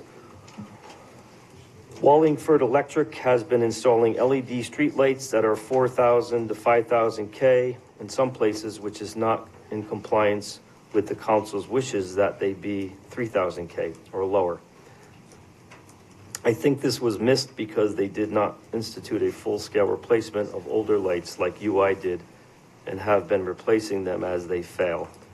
Public Act 03/313 covers lighting that is paid for with the state funding, so it would be a good idea to include all town properties. Many town buildings are out of compliance currently. Just drive by the Public Works or the school behind the BOA Administrative Office and Community Center. The definition of full cutoff should remain, but include the rest of the definition, which states that in addition to no light above the horizontal plane of 90 degrees, only 10% of the light level is allowed from 80 to 70 degrees. The part about existing fixtures should be made clear that fixtures that are not compliant now are not considered grandfathered by this new text amendment. LED exterior light fixtures were not available in most cases when the building code first required full cutoff in 2000, or maybe earlier, and our regulations which started in 2004. The building department should be giving out information on the lighting section of the building code and our ordinance when giving out permits, since most electricians do not seem to know about it or ignore it. Thanks, Michael Zarek. What was the last name? He's Michael Zarek, Z-A-R-I-C-K. Thank you. And he also, I'll submit this to, he submitted some of the state legislation regarding this Public Act information. Thank you, Bill. So I think most of you know about the regulations. So with that being said, what I'll do is, since we're the applicant, I'll open it up to public comment. Like you've heard me already state before, in support of and opposition to, there's a lot of people here. So if you have a spokesperson that could speak for most of you, that would be great. We're gonna kind of limit you to, if you're just gonna come up and say no, and everyone says no, we'll be here all night. So if we can consolidate some of those conversations, if someone says no, and you wanna speak, bring something new to the table to address what that person has not talked about. Are we just doing the chicken first, not the lighting? Good question. Let's get through the chickens first. Yeah, that's a great question. Good clarifying question. The guy's in the chicken suit, he's probably the warmest one in here. No, I'm just asking, so you go everything for chicken first? Okay. Chickens first. Hey, Bob, 3 minutes. why don't we do, Bob, Yes, 3 minutes. yes. those in favor of the amendment, raise their hand. Those who are against it, raise their hand. That way we can get a feel for the room as opposed to everyone coming up one at a time to say no. That's up to them. It's really, they gotta gauge it and commingle it, so I'll do what I've been doing. Yeah, just follow that. So what I'm gonna do is I'll open up the floor, come up, state your name and address for the record, and you'll have 3 minutes to state your case. Please be respectful. We'll have a timer on it, so we'll cut you off and say, please wrap it up. We'll give you another minute, but for the most part, please keep it short and sweet to the point. So obviously, most of you are here and against it, but I'll start up with in support of the current regulation as written. Anybody in support of who dare come up and speak? I'm just saying. Anybody else in support of? Oh, wait, no. Oh, false alarm. All right. So with that being said, I'll open up to those in opposition to the current regulation. Please come up, state your name and address, You have 3 minutes.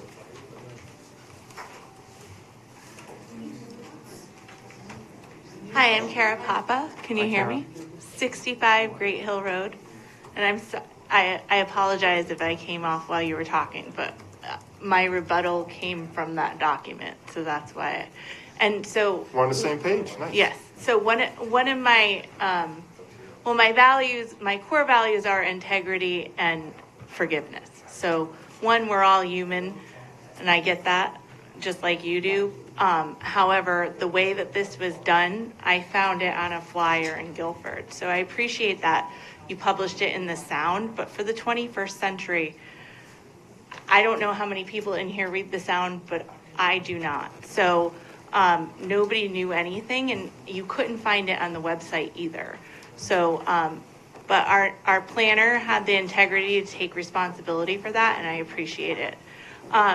So I'm completely against it. I think that what I heard from earlier in the earlier applications is the same old thing in this town. Maintenance, enforcement, maintenance, enforcement. We now have a blight ordinance. We have a health department that's directly related to the codes of the state. There is no reason that the properties in question with all sorts of drama going on couldn't been enforced through those manners. And there's no reason that maintenance can't be taken in town either. We need to get better at that. So I'm a no. I think that you should get this out of the way because I am now nervous that if you leave it on here that you're not going to negotiate and we're not again going to know what you wrote. So I would feel safer if you got rid of it.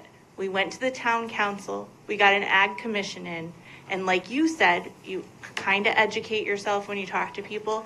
That way we know transparently what you're doing. We can all come and have something to say to put in there, because I don't disagree with you. Things change, but I just want you to know one thing before I stop.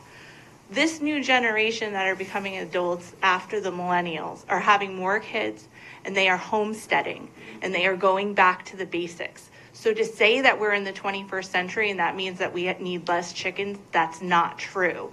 They want to do more farming. They're doing more micro farming. That's why you see the big houses in town and they have gardens in the front, because everybody's changing, but they're not necessarily changing the way you described it. So that's all I have to say. Thank you. Can you get your last name? Excuse me. Can you get your last name? Can I have your last name? Oh, Papa, P-A-P-A. Thank you. Cliff Potter, Northford, former Agriculture Commission Chairman. It was brought up. We did a great job for many years. I got old, I retired from the Ag Commission. So I went through some of my paperwork, and right here it says, the purpose and duties. Number one, recommend necessary changes to language and practices to other boards and commissions as necessary regarding agricultural farming and farms. You all admitted you don't know anything about farming. You're not farmers. These guys are farmers. Cliff, one correction. Yes. And I was waiting to the end. You may not know, but I moved to North Branford, Northford, in 1957. I've had 2 horses, 2 cows, 6 turkeys, God knows how many ducks and chickens. And I tell you something, I'd rather have a vicious German Shepherd than those darn geese. Okay. So I do come with a background of knowing. So you would come under hobby farming. I'm talking about these guys, the real, they depend on it for their living. So that's a little bit. Continue. Okay, Move on. let me finish my comments. Yes. So we need an ag, it's become very obvious, even at town council, Walter Gode's here. We know, town council knows, we need another ag commission. We were active and we accomplished a lot, but it died on the vine. So I'm going back to this, the purpose right out of the town charter. It's to recommend necessary changes to the language and practice to other boards and commissions as necessary. As necessary. 3 of you may be necessary. You may not be necessary, but as necessary regarding agriculture, farming, and farms. And then also, it's for conflict resolution. The Ag Commission should be available as a resource and serve in a non-binding conflict resolution capacity to residents established by town committees and departments as it relates to farming issues. The Ag Commission has to be reborn, not by me, but younger people, with the help of Mr. Perkins, who has a vast background in agricultural commissions as a town planner. And then you guys won't be held to the fire because you're making regulations that may work for 80% of the people, but the 20 that need help aren't getting it. These citizens, they can come to an agriculture commission meeting. And I also suggested the other night at town council, start with an ad hoc committee, just to get these guys. What do they need? What are you doing for them? They're trying to scratch a living out of the ground, and you know, the economy's tough. We got to keep them. We are a farming town. We're known for that. So we need to reestablish the Ag Commission. And you can go right into the town charter, and it tells you what it does. But it also helps these people. They can come to an Ag Commission meeting and say, hey, you know, I want to do this. How do I do it? And we can, not me, because I'm just too old to be in any part of it right now. We were very profitable and worked for the town. We got a new roof put on the Auger barn. There's so many things, but nobody knows what happened. That was the past, and nobody knows now, what do these guys want? They don't have a voice. We need to get them a voice, and we need a commission, and it'll help this whole situation. You won't have this problem. So again, like she says, we need the commission. I agree.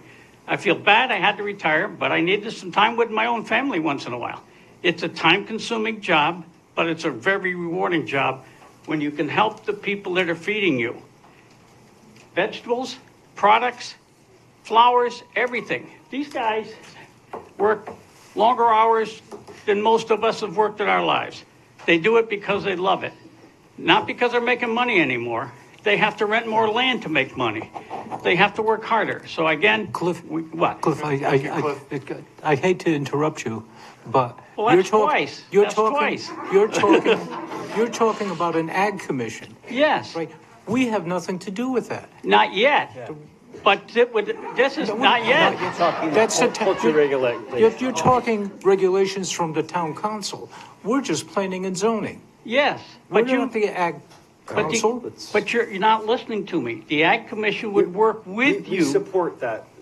I personally support you reforming that. That's we got to get it back. So when you have something you want to work, there'll be somebody you can consult.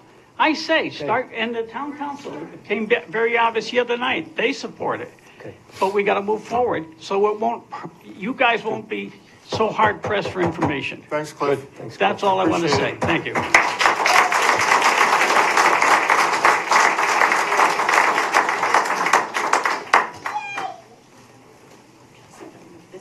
Sorry.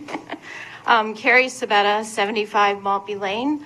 I had a prepared statement which did start about focusing on our community as an agricultural community. You've already brought up the point that you do view our community that way.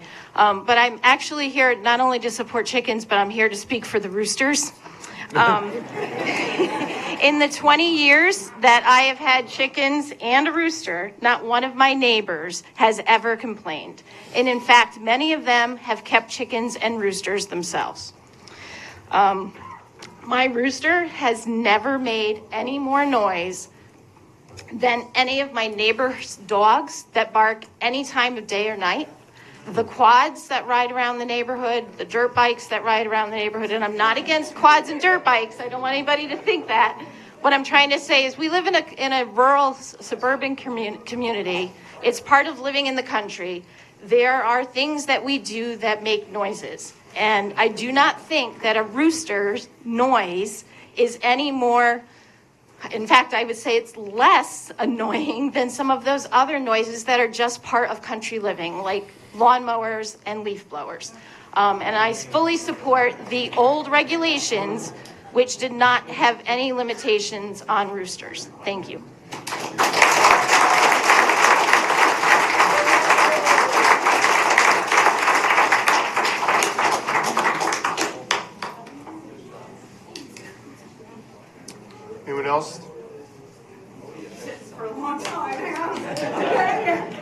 Work it out, work it out. There you go. My name is Cheryl Barnaba, 2305 Foxton Road. Okay, I really dislike this thing. Can I just speak without going through the microphone? Is that okay with everybody? Just stand there close enough so Close enough 'cause it's going to be recorded. Okay, all Say right. your name again. My name is Cheryl Barnaba, 2305 Foxton Road. I'm a long-term poultry keeper. I'm 62. I've had chickens since I was 10. But not just chickens, exhibition chickens. And I don't know if people are aware of this world that exists with poultry.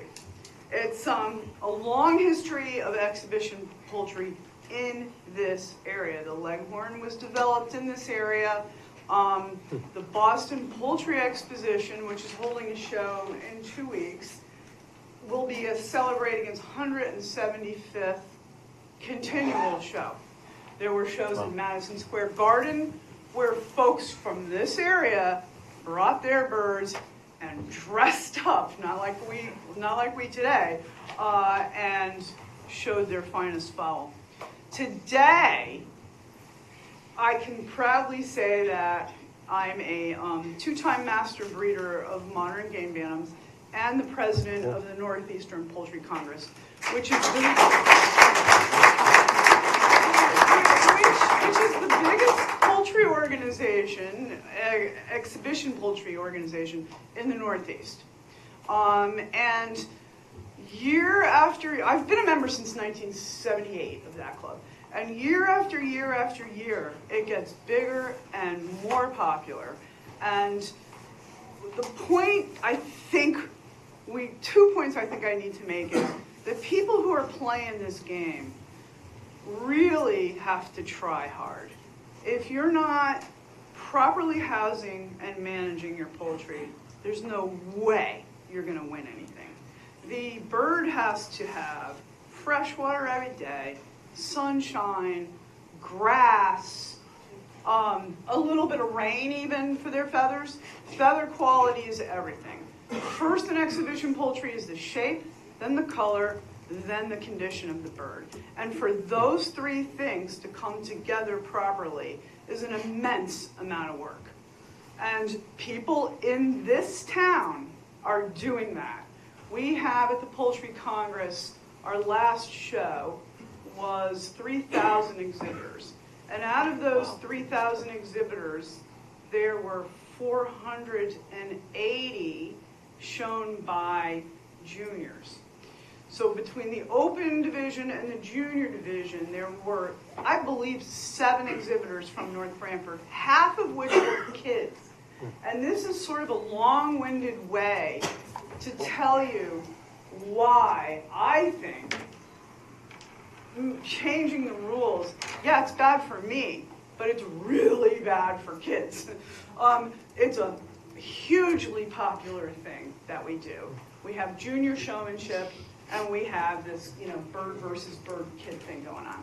So like I said, the 3,000 birds, we had 480, which were shown by kids, and there were 78 junior exhibitors. So when I did the math on that, that's 6 birds shown by each kid. Cheryl, could you wrap it up for us, please? Yeah, sorry. So without this section of showmanship for these kids, you're really taking away the future of exhibition poultry, which fits this town like a glove. Cocoa Fest, and beautiful sweet corn and sunflowers, and taking your birds to a proper chicken show with your family, nothing beats it. It's a fantastic hobby. Please don't pinch that. Thank you.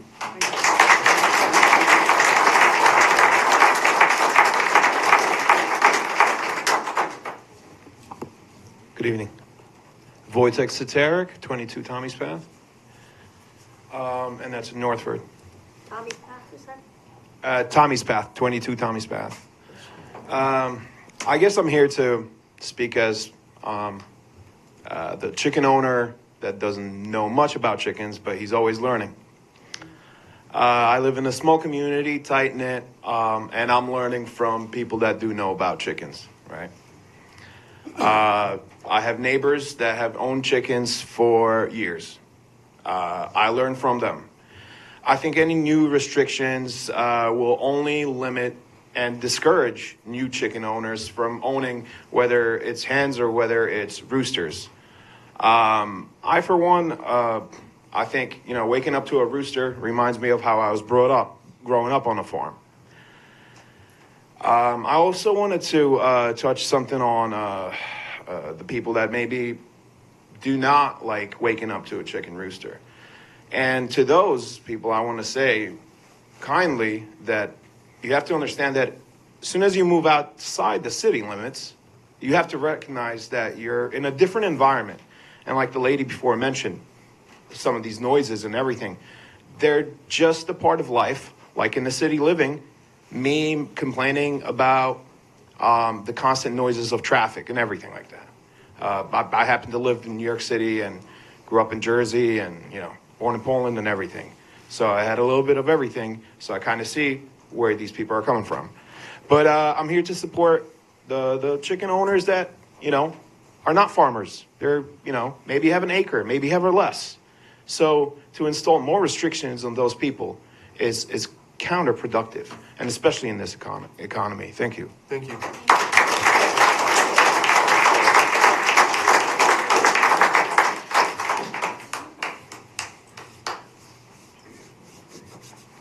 Hi, good evening. Penny Bruno, 223 White Hollow Road. That's up in Northford. My parents purchased that property and built that property on their own in 1974. They've had horses, we've had homing pigeons, chickens my entire life, goats, you name it. It was small farm, but sustainable for our family. And that, a few times throughout our life, has been very important to not just the family as far as feeding us. We've relied on chickens as meat, the eggs, and everything that's come from that, using the manure for our gardens and whatnot. And everybody's kind of hit on this fact already. When you move to a farming community, you expect these things. These are noises you expect. You move to a city, you expect to hear city noises. I understand people maybe not wanting chickens running from house to house and they're running in the roads, and that's understandable to be able to keep your animals, just like with your dogs, keep everything on your own property. But restricting roosters, especially, that's how, chickens are multiply. You can't make more chickens without the rooster. And as far as the noise goes, I would argue that hens make just as much noise. Every time there's a bird in the air, they see something, even a squirrel, they get nervous and they are squawking and they are going nuts. And their protection is that rooster. So that rooster plays more of a role than just to walk around and be noisy. It's the way to continue that line, to continue for whatever your reason is for owning chickens, whether it's just fun or you're using them for sustaining your family. And I would also argue that for kids, I was brought up with all these animals. I love being able to share that with my kids. It's a bonding thing. And when you live in a farming community, that's what you want. And to worry about that being taken away on so many levels, whether it's like I said, feeding your family, whether it's the bonding that your family does over doing, owning them, or teaching your children some responsibility, whether it's a dog or the chickens, it's all that responsibility. And I just would like to argue about the fact that people complaining about the noise of the rooster is like complaining about the noise of a dog. It's not just the rooster making the noise. I can hear the neighbor's hens up the street. As soon as they see something in the air, they're going nuts. And White Hollow, we have a lot of chicken owners on White Hollow. And I personally enjoy the sounds, whether it's you know, a chicken making noise or whatnot. That is something I grew up with. That's what I enjoy. If you don't enjoy that, then I'm not trying to be rude, but you don't move to a town that's known for its farming and its agriculture. And if they can have these things in things like New Haven, then certainly in an agricultural town, farming town, we should be able to keep them here too. Thanks, Penny. Thank you.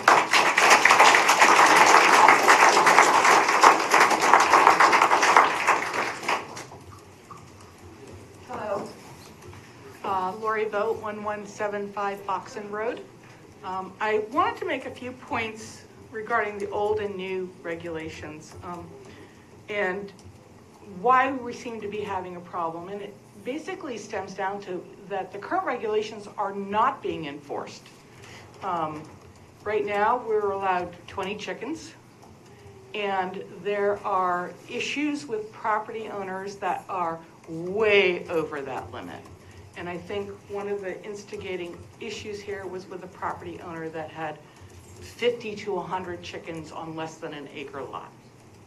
And there were issues with that and a fire and some other things. If you can't regulate or enforce if you can't enforce your current regulations, what makes you think you're going to enforce any new regulations? It doesn't make any sense. Invest in someone who will investigate the complaints, and if they're valid, if they're in violation of current zoning, if you have 30 or 50 chickens on less than an acre, then have that owner remove their birds. It's not hard. I mean, we just got rid of 8 roosters because we don't need 8 roosters, and we went to Middlefield auction. Every Monday at 3 o'clock, they have an auction for poultry. And in less than an hour, my 8 birds got me, $200. Okay? And they were gone. Some, I'm sure, went to get eaten, the less expensive ones, but I don't think somebody paying $68 for a rooster is going to eat it. The recommendation is to turn over your rooster flock, your roosters in particular, for genetic diversity every couple of years so that you don't get eggs that break or birds that die when they're born because they're deformed from genetic malformations. And we need a good supply of roosters to choose from. So your current regulations of 20 birds is not being enforced where it should be. And that's where you guys should have somebody following up on those complaints where those number of birds are causing an issue for the neighbors. And in particular, if there's, that many birds, I'm sure there's a lot of roosters involved also. Your roosters are needed. They're needed for new chicks. They're needed for protection of the flock. They're needed for the killing of vermin. Okay, chickens will kill mice. They'll kill rats. They'll eat them. A lot of chicken owners don't ever see a rat or a mouse because they're gone before they get to see them. But the cause of smells, the cause of vermin is not the chickens. It's poor husbandry on the part of the chicken owner. It's not cleaning your manure. It's not piling it up in a place and covering it with a tarp if you're near a neighbor to contain a smell. It's not keeping your feed in predator-proof containers. You should have metal cans with locking lids or some way to keep a raccoon, a skunk, a possum, a rat from getting into your feed. And people who are bird watchers and have bird feeders out, they know that bird seed attracts predators. Bears, we have bears in North Branford all the time. And rats are one of those things that look for bird seed. My father in Branford had bird feeders. He had his seed in his shed, and he got rats. And he had to get rid of it all because he wasn't keeping the seed in a container that was predator-proof. So you have poor husbandry practices that are causing problems with smells and rats. Enforce your rules. Enforce your rules. That being said, the manure restriction in this new proposal is basically not realistic, too tight. 2 cubic yards of manure to be hauled away. I pull that out of my horse's stall every day. Okay? That's a wheelbarrow full. I can pull that out every single day. Could you wrap it up, please? Okay. The other points, chickens need 2 to 4 square feet per bird to stay healthy. 20 birds is 80 square feet. I don't think taking up 80 square feet on a 10,000 square foot lot, a 1/4 acre lot, is a lot. We take up a lot more with the sheds that we store our junk in, with our, accessory garages, things like that. So it doesn't make sense to me that you're restricting just to 3 birds on a 1/4 acre lot. 3 birds will not feed a family. They don't lay eggs every single day, all year round. It's not enough. So that is, your restrictions for the number of birds is really not conducive to the new age of trying to take care of your family and getting back to the land. So that's what I would like to, also composting. You accumulate your manure, you compost it, and you use it for your garden. You can't get rid of 2 square yards. You need like 30 square yards to make a good compost, or you don't get the heat required to get your compost to work properly. So your manure restriction is too tight, your bird restriction is too tight, and overall, those of you who have over 160,000 square feet, make sure you apply for your farm tax exemption. Thank you.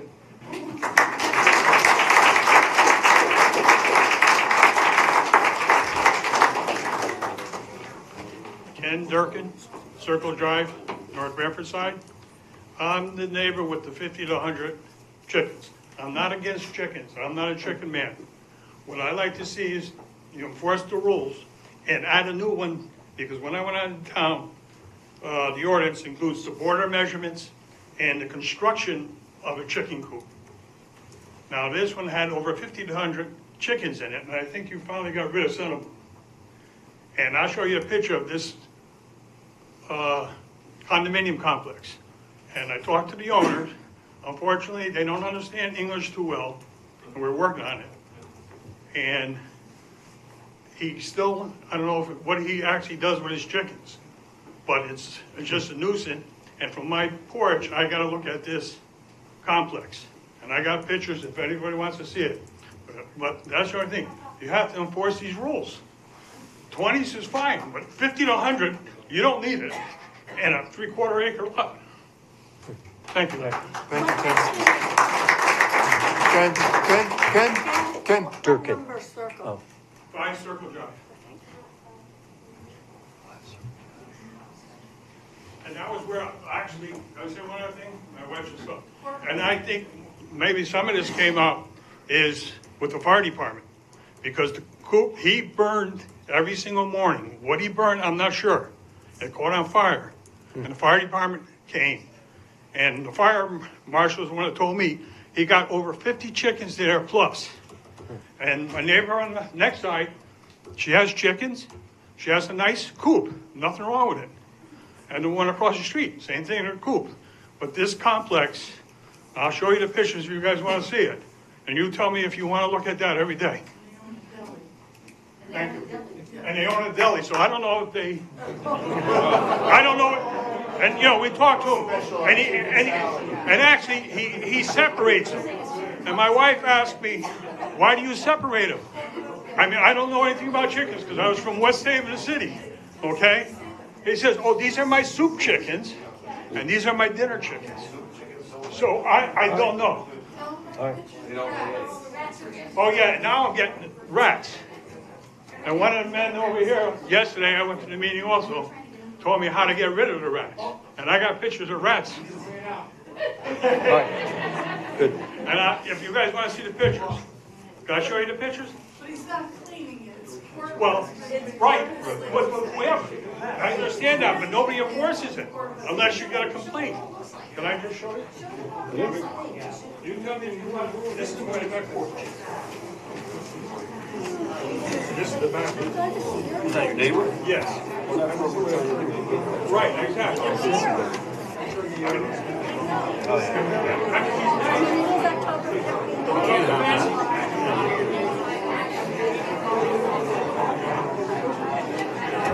we're not the enforcement. Yeah, that's the problem. That's the problem. All right, let's get it back. Understood. Thank you, sir. You're on the same team. Would anybody else like to add something new to the conversation? Anything new? Hi, Tabitha Opie, 18 Lee Road.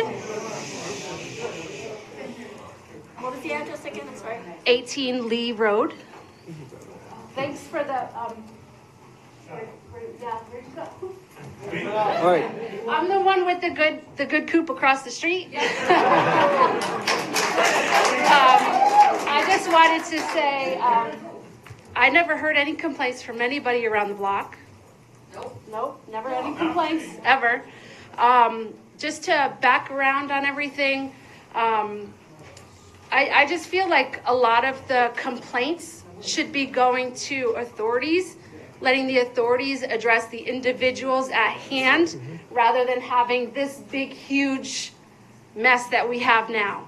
So maybe the authorities should be going out and investigating those complaints when they happen, rather than letting everything ponder and stir up and affect people's homes, their food, their income. You know, if they're taking care of their chickens, there's not going to be this big problem. We use our chickens for our food. I have people regularly that buy my eggs, so now I have income that's paying for their food to feed the chickens. And in addition, we use our chickens as our pets. They're smarter than dogs. They're smarter than dogs. So, you know, if you're taking care of things the way you should be, you won't be in this mess. So I think it should just start with the authorities dealing with the complaints one at a time, rather than as a whole community and affecting everyone. Thank you. Thank you, Tabby. Jody Francesco, Old Forest Road. Everyone, I like what they're saying, but the only thing you haven't said is, I don't know why anyone needs a permit to have a chicken. We rent over 100 coops out throughout Long Island, Connecticut, Rhode Island, and everywhere. And I've never had to have a permit to anyone I've ever had to do. So I don't even know why that in a farm community, for the small, you know, the 2s and the 4s that you're saying you need, why would they need a permit to have a chicken?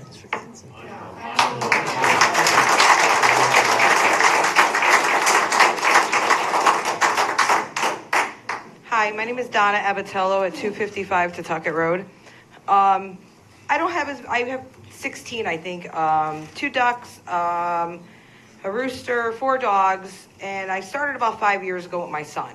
He wanted chickens. I said, fine. He did it with me. We had a little coop. We got bigger and bigger, and now I have a nice big area for them, pond for the ducks. It's great.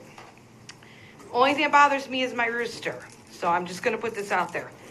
I only have 2¼ acres, but where I live on Tucket Road, I have no neighbors.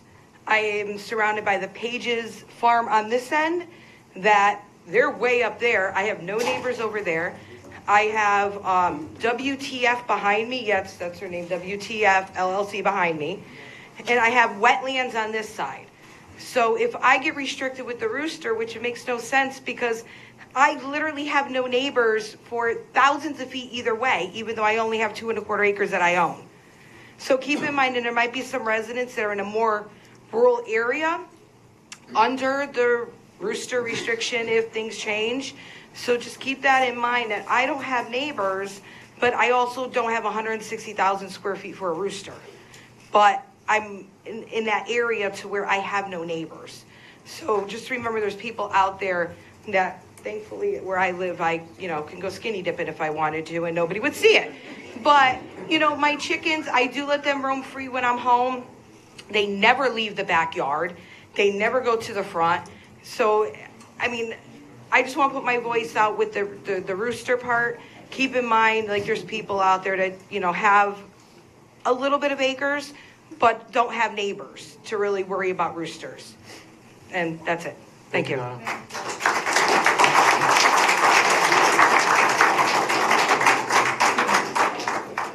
Alex Hawthorne, 26 Grant Drive. This is a farming community. And what I see that's happening is a lot of it's being developed. I wish the town would come in and buy more open space because these guys are making a living farming. And how can they afford land when they want $1 million for it? Why can't the town come in and buy more open space for everybody? And then we're not going to have these issues come up where people are complaining because you're getting all these houses built and everything else. And it's going to come up again. Why can't we just buy more open space? Keep this a farming community. You know? Development, Marinuzzi's, old vegetable farm. They're building houses on it. Augers, Elpats, they're building houses on it. Chances, old dairy farm, beautiful red barn they had. Houses. And they're getting a lot of these people from out of state, out of town, from the city. And then they're coming in here, they're hearing a rooster crow, they're complaining about this, that, the other thing. Then don't be in this town then. It's a farming community. You know? I wish the town would come in and buy more open space and support the farmers more so they have land to farm because they can't buy anymore.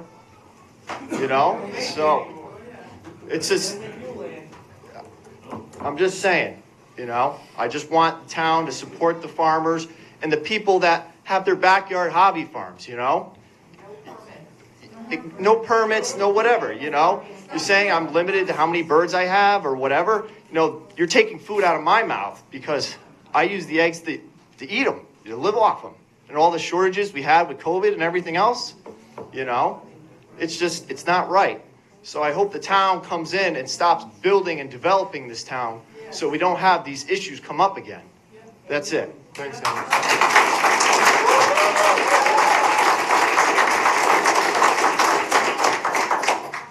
Kelly Dolan, 88 Mill Road. I want to just speak for those who have smaller plots of land, because I know there's a lot around here who have, you know, an acre or more, and they're concerned about their roosters. But I know I can't afford that much land, but one of the reasons I came to North Branford was because it's a farming community, and I could still have my little farm dream on my little half acre and have my couple of chickens and my one rooster. And at night I can hear the cows down the street sending out their songs. For a long time I could hear the other farm, you know, where the sunflowers and the corn grow, and they had their donkey sending out his love song in the night. And every night when I heard that at 3 o'clock in the morning, I thought, thank God I moved to North Branford, because that's the right sounds for this place. It's not New Haven, it's not Madison, this is a farming town, and even in our smaller plots, we should have the opportunity to have our small little farm dream, as long as we're taking care of it. There's some real genuine grievances, there's some real problems, and those need to be addressed, but we need to educate, not regulate. There are opportunities for us to go out there, while letting the rest of us maintain our little farm dream in North Branford. Thank you.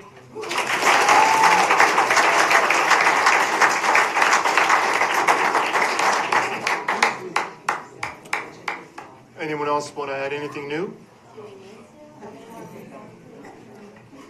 Alex, is that lighting? I know. Oh, okay. Just want to double check.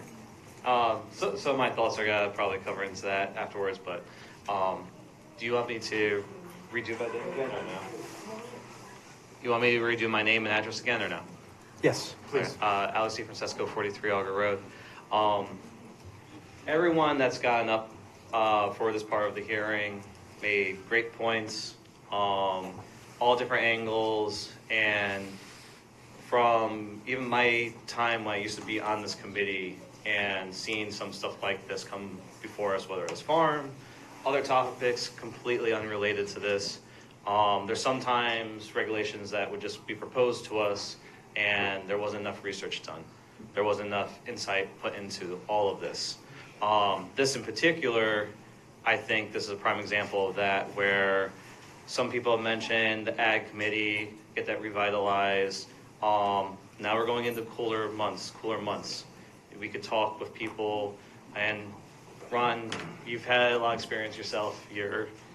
Even when I used to sit next to you, you probably have one of the most experiences with livestock, farming, this whole town, going back to the dinosaurs. It's a fun joke we always do with Ron, dinosaurs. any which way on that. We've had instances with other hearings, different topics, different P&Z secretaries where we've gone back and said, hey, we need to take a step back. We need to look into this, and we'll come back with something new on a piece of paper, hearing everyone that has come before and looking into this. And a lot of research needs to be done and put together. As you guys started before the public was able to speak tonight, you all made very good points.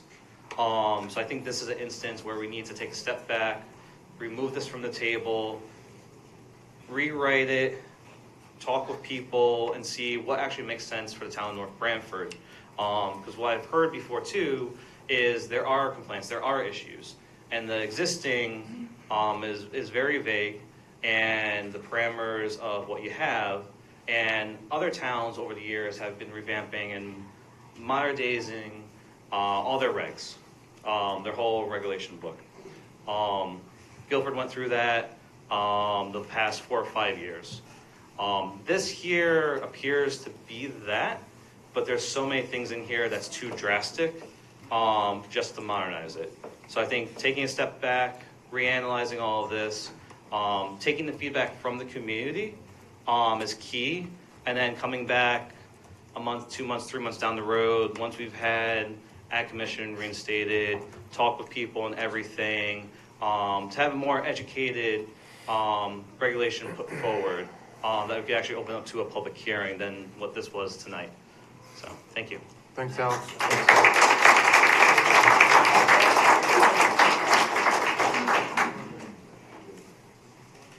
With that being said, it's like 9:05 almost. Do we want to, my understanding is that I have some proposals that I think the commission should look at.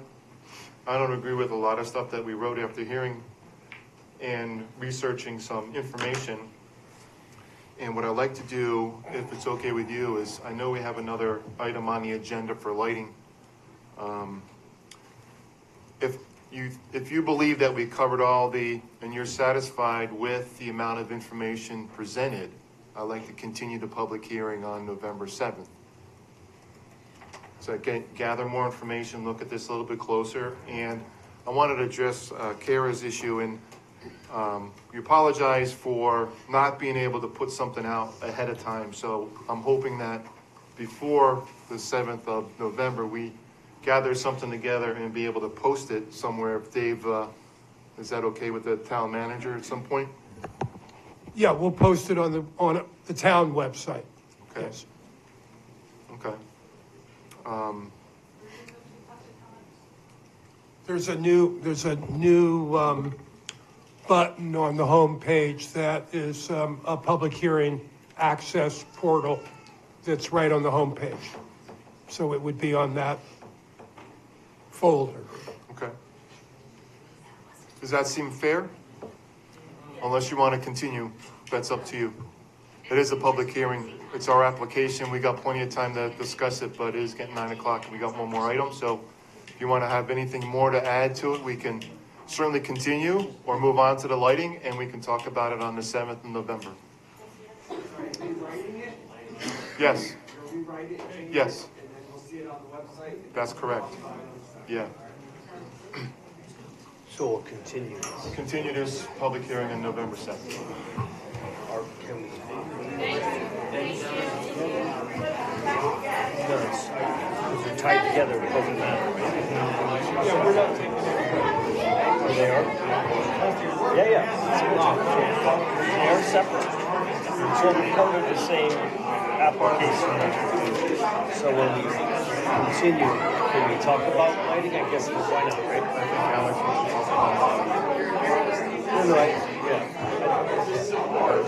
Yeah. No, I think we should. No, I'm talking procedural.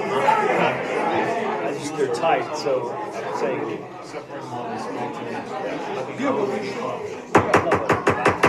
All right, we want to continue the public hearing on lighting.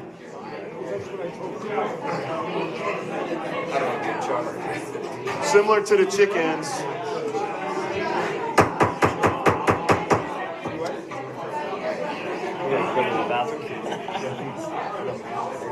Why don't we take a 5-minute break? Clear the room. Yeah. We're going to take a 5-minute break so the room clears out.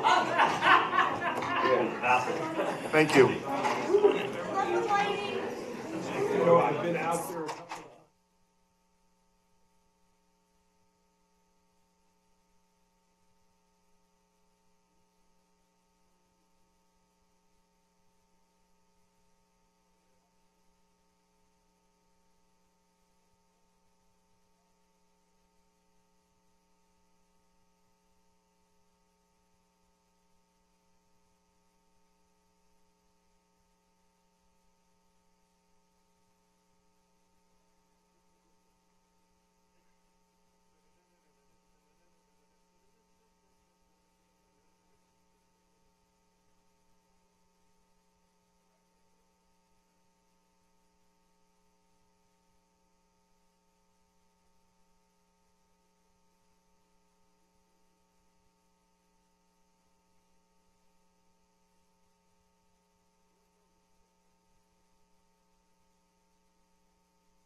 It's nice in here. You want to get away from a stadium. I like keep it soft.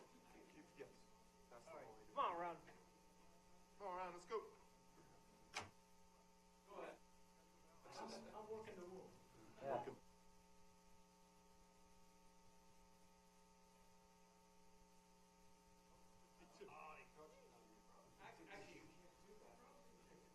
Frozen chickens.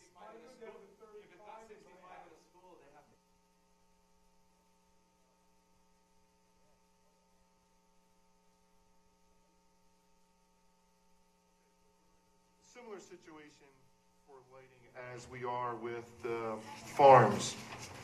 Our intent is to try to update the lighting. We have been struggling with putting something together that would capture all the numerous different parts of our regulation and combine them into one reg.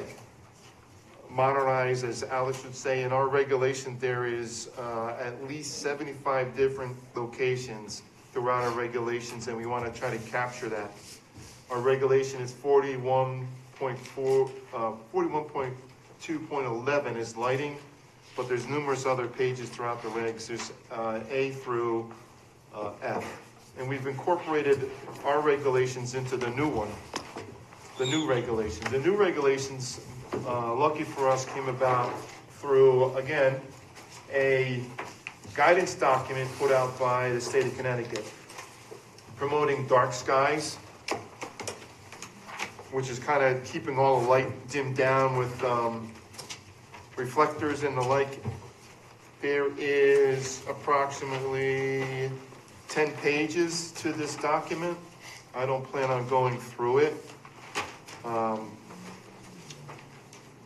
Just the bullets to it are, there's a purpose, applicability, requirements for commercial and subdivision, outdoor lighting standards, additional standards for commercial properties for large expenses of internal illuminated windows or wall openings, illumination of signs, parking lot, sidewalks, areas accessible to pedestrians, sports field lighting, boat launch and dock lighting, greenhouses, street lights, and then a bunch of definitions.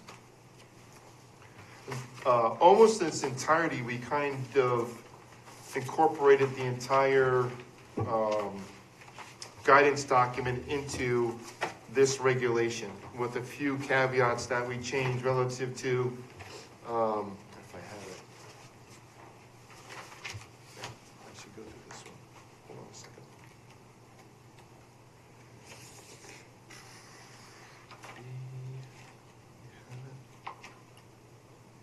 So the lighting control in the town hall parking lot was set to go on at 4 a.m. and shut off at 2 p.m. That's awesome. What daylight savings time is that? I don't know. Yeah, 'cause when I left 2 weeks ago, What country is that? That's Yeah, why I started. so I readjusted it, so Yeah. it should go it was pitch black. off at 10 o'clock. Good deal. So All we right, have so 45 Oh, minutes okay, left. yeah. 45 minutes.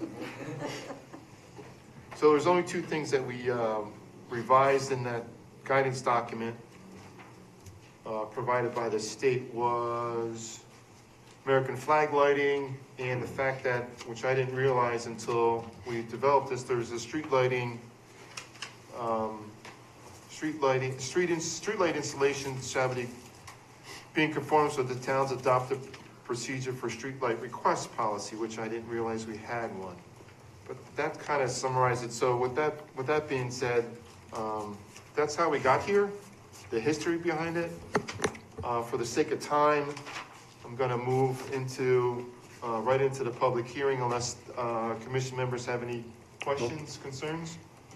Okay, So I think one of the things Yes, Dave. that we switched, or I switched, was the signs, which right now, we only allow downlit signs. Yep. And this one does allow for small uplit signs.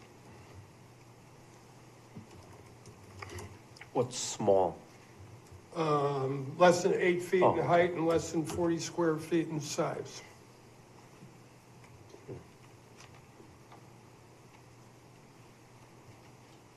You changed that to uplift, Dave, or no? Yeah, we allowed uplifting. Where our current regulations don't. So Everything it's is down. actually more flexible. Because then there was another generation of this dark light. Yes. There was like one in May and then one in June or something. And the one in June was much more prohibitive than the first one. In fact, it said no lit signs. Oh. Which seemed a little radical. Excessive. Yeah, the second one was much more radical than the first one, so I sort of combined the two of them together. Okay. I did talk to Joe, DeFrancesco about the greenhouses, and we do have a lot of greenhouses now that would be grandfathered in, but whether we want to just grandfather them in or talk about the expense of covering greenhouses at night and everything else, and whether this should specifically say. I can give you a little more info on that too, if you want. Yeah, we can go to the public hearing. I don't know when. Yeah, I mean, do you have anything else, Dave? No, I think that's a good segue. All right, we'll move right into the public hearing. Joe, you want to call out the name, address for us? Joe DeFrancesco, I guess the farm would be 43 Auger Road.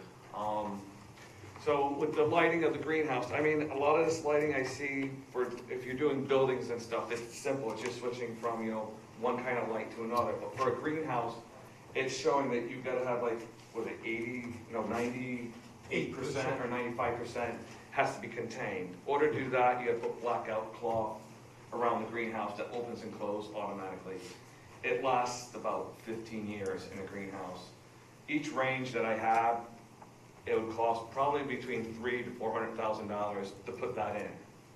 So yes, right now you're saying maybe the ones I have are grandfathered, but it also says in here, anything when you pull a new permit to update and stuff, then you're not grandfathered anymore.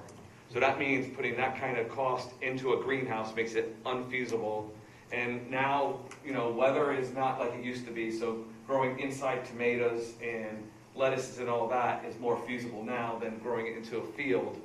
But now that you put the cost of doing this, it makes it completely unfeasible. So it's almost like find a different town to put this in because it's actually not feasible to even do it in town anymore. Right, and as of now, we light a lot of our stuff. They grow Easter plants and Easter flowers. You have to light them to make it, because you're doing a season that's earlier. Poinsettias for Christmas, you do need to light them because you're doing stuff for different times of season. And also on here, on your earlier thing, it shows lighting, you can't light between 11 o'clock at night to 6 in the morning. Well, forget about even growing plants and needing lights for plants. I mean, farming in the summer, we start at 3 o'clock in the morning. So I gotta put lights on the outside of my barns and stuff so I can back trucks and tractors around and move around the yard. And here it says kind of 6 o'clock on, you can light till 6 in the morning till 11 at night. So that makes it unfeasible for me to see what I'm doing early in the morning. And then going on, the next thing is here, prohibited lights with lasers on here. So years ago, we used to keep the birds and animals out of our corn using air cannons, and no one likes them. I still have the permits to use them if I need to use them on really bad situation. But for the last 4 years, I've been starting to use a laser.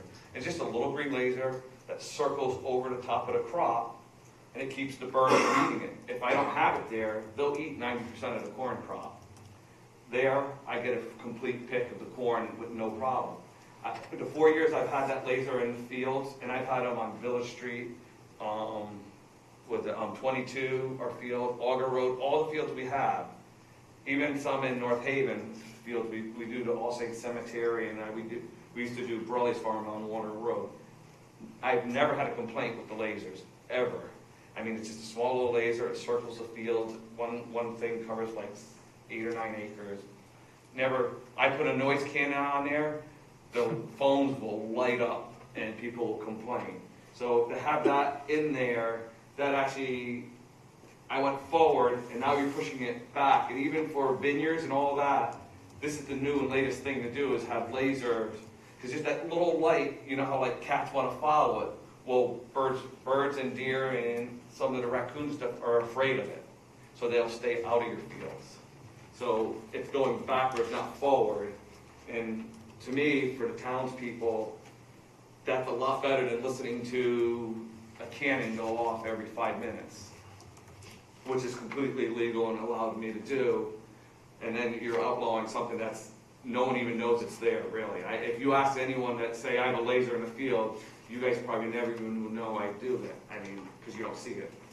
So between that and the greenhouses, like I said, it's almost cost ineffective for me to even put that cloth around. Is there and anything, changing it every 15 years too. Is there anything that prohibits the laser lights in here? Well, right here, prohibited lightings, and right here on section 7, and then C, it says lasers. So I don't know if you want to put for farm crop damage use or keeping it, pest out of crops or something. So it's 7C? I think if I'm reading it right. Yeah, If no, I'm you're reading it wrong. No, you're reading it right. But it says it's not allowed Right. in town. And like we were saying earlier, if we had, we tried to get the farm commission going and we could read through something like that, we could kind of go, well, here's something that, latest technology, this is how it's going now. I mean, the only restrictions are when we buy these units is you can't use them near an airport. Yeah, just gonna ask if there are I don't think we FAA have a problem with restrictions. that. Class 2 probably have FAA Um, restrictions. I was gonna ask you about FAA restrictions. There's none on these, because they're not that powerful, they're not that strong, but it is a laser, considered a laser, you know what I'm saying? And it doesn't. Yours isn't going And you're this not way allowed either. to go up with it. Yeah, You're supposed- exactly. It goes horizontal. Right, exactly. Yeah. But like I said, besides that, and then, like I said, the greenhouses is just cost ineffective to do that, and we've been doing it for years. I really think we do contain the lights in our greenhouses being on all night, and there's quite a few acres of greenhouses there. It's definitely, we don't give the glow nowhere near the ballpark behind the old police station, which my house is halfway between, the greenhouses are on this side and the ballpark's there, and I can see the ballpark, I can't see my greenhouses.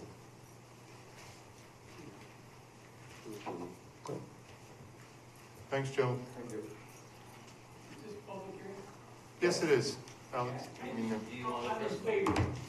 These poor guys, they're trying to just make a living. They have to be so creative. They have to rent land. They're willing to spend money to try to block the light. But the people making these rules and regulations, I think they should automatically be grandfathered. Do you want them out of business? If Willie goes out of business, these guys go out of business, what's our town become? Well, a developer will buy it up. Well, we don't want that. These guys are third and fourth generation farms.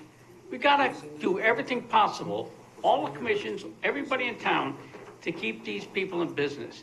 And when your profit keeps getting knocked down because you've gotta go up in engineering technology, cost of heating the greenhouses, these 100-year storms that we get every 3 weeks in the summer, how much more can they take? We got to give them every break. You got to work with them. Just automatically write a clause in the text amendment, grandfathered. And when they're like, how much more do you want them to spend to try to make a living when they're finally going to just say to hell with it? I can't do it. And we're getting pretty damn close to that. And I'll tell you why, because I went to the Farm Aid show where Willie was. And nationwide, farmers are just getting beat up with expenses, storms, weather changes, and they're going under. I don't want my tomatoes to come from China. I want my tomatoes to come from Old Post Road. So we have to be sensitive to the farmers. We got to get the Ag Commission going again, and we got to protect their right to make a living. And these guys, and their father and their grandfathers, they're generational. They're North Branford heritage. So are the Augers. So we got to help them all, because otherwise you're going to have houses. And houses don't grow vegetables very good to feed us. Thank you, Cliff. Cliff. Wasn't he up here praising Anyone else like to speak? Doesn't matter, for or against. Alex Francesco, 43 Auger Road. First, I just want to reaffirm what Joe Francesco stated before on greenhouse aspect, the laser aspect. Extra caveat on the greenhouses. I know a lot of stuff said grandfathered in. I know a few of you were on the board at this point, I want to say 12, 15 years ago, when we had those freak winter storms, and a lot of our old Quonset hoop houses got pancaked by those storms. And we upgraded a lot of those to the Westbrook ones that we had. One of those instances was simply actually building on a lesser footprint that when we came in front of you guys on to modernize and everything else. That example, when 12, 15 years ago when we had to come in front of you guys, as my brother mentioned, adding another $300, $400, $500,000 on top of that for then to upgrade that with the lighting and everything else. So that's one of the worries that we have, is trying to stay up with technology, and Joe's been very good with that, and one of the front runners for all farms in Connecticut since the early 90s, with all technology coming out throughout the whole country. So it's one of those, we always want to be as efficient as we can as a business, but also working with our communities, working so we can actually make a living, and sustain their families. So that's one of the worries, is in the future, if we do have more of these freak storms, which we're seeing more and more violent storms throughout all the seasons, that's a possibility where we have to replace even the same footprint or even a lesser footprint. These regulations are now the normal, so now we have to conform to them. With the laser stuff too, that's one of those things that I didn't catch the first couple times reading this, and last week going over, it's like, do they consider this? Do they not consider this?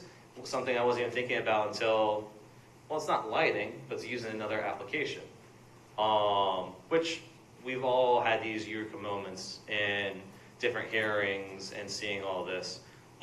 Everything else that's proposed with this regulation, for the sake of the town and sake for all of you, especially Bill sees this all the time with like the lighting on buildings, proposals, when you see the site plan. A lot of these regulations that are proposed get hit by the site plan anyways. And Bill, you've always been good with like downwards lighting, all of that. Most of what I've seen in this is more or less conforming with the now modernized version of that. The Christmas tree lights, that's an interesting one, but I won't go into that. But yeah, it's one of those that we just want to make sure we can keep doing what we're doing to make a living. And heaven forbid, if we do have another disaster and want to rebuild, this isn't a handicap now to us. And we've actually had this example, like I said, 12, 15 years ago when we had to do this. So we want to make sure we can still keep going with our status quo, keep up with the new technology that's coming out, and work with you all to make sure that the farmers aren't hindered on this. And like part of me in the previous hearing, with item line C, when I came up, I'm like, does that lighting refer to this or not, is the greenhouse aspect, as we're saying with our crops, with the greenhouses, which are already downwards facing, all the different crops, whether it's Easter crops, the tubular begonias, the Martha Washington geraniums. If you didn't have those lights, you wouldn't be able to have those crops yield to then sell. So then you wouldn't have that crop to actually do anything with. That's pretty much it. So thank you guys. Good. Thanks, Alex. Just one other question on Go ahead, Joe. this is, so what does this regulation mean, like if I'm running a tractor or something in the field at 3 in the morning when I'm irrigating, tilling the land and all that, all lights on? I mean, I don't know. I don't think lights on vehicles Okay. would not be regulated. But like I said, we still work around the packing house and stuff at 3 in the morning too, so that's building lights and all that kind of outside floodlights on the buildings just to keep trucks moving and tractors in and out without running someone over. Right. I'll make one more statement. I made this statement the other night because your family name came up at town council. They realize there's a problem too. His father, what time's your dad get up and head for Long Island every day? Trucks will leave the yard at like 2, 3 in the morning. Guess where they're going? They're going to Long Island to deliver product to make a living. So while you and I are still got our heads on the pillow, they've started their work day. And it doesn't finish till maybe 10 o'clock at night. They're doing everything they can to make a profit. And luckily, what's his name? Stu Leonard has been a good customer. But a good customer demands good service. So their family will have to go to Long Island, even before we're up, just to give, and that's Stu's a great customer, but he's demanding, right? Well, the only thing, like I said, we're working a lot during dark times. Yeah. And it's the morning dark time. I mean, working late till 10 o'clock at night, I guess we're okay, no problem, because you said we can work till 11. And then after 11, we have to go to bed. But it's the morning hours is which we do a lot of prepping to get ready to get out during the day. Ask him why he's on his tractor at 4 in the morning, because that's when you spray before the wind comes up, right? It's when you irrigate the lands. It's Yeah, 2, so 3 in the again, morning. it's a requirement of the job to make a profit. And you can't adjust the hours because the crops won't let you and the customers won't let you. So God bless them. I mean, if they go out of business, they're not going down without a fight. I know them too well. But they've had so many, the fuel cost, just so many things that have hit them in the past. So we got to take care of the farmers. I'll get off my soapbox. Thank you. Would anyone else like to talk about lights? Can we shut these off and go home? Pretty soon, Joe, you imagine. Gonna turn off.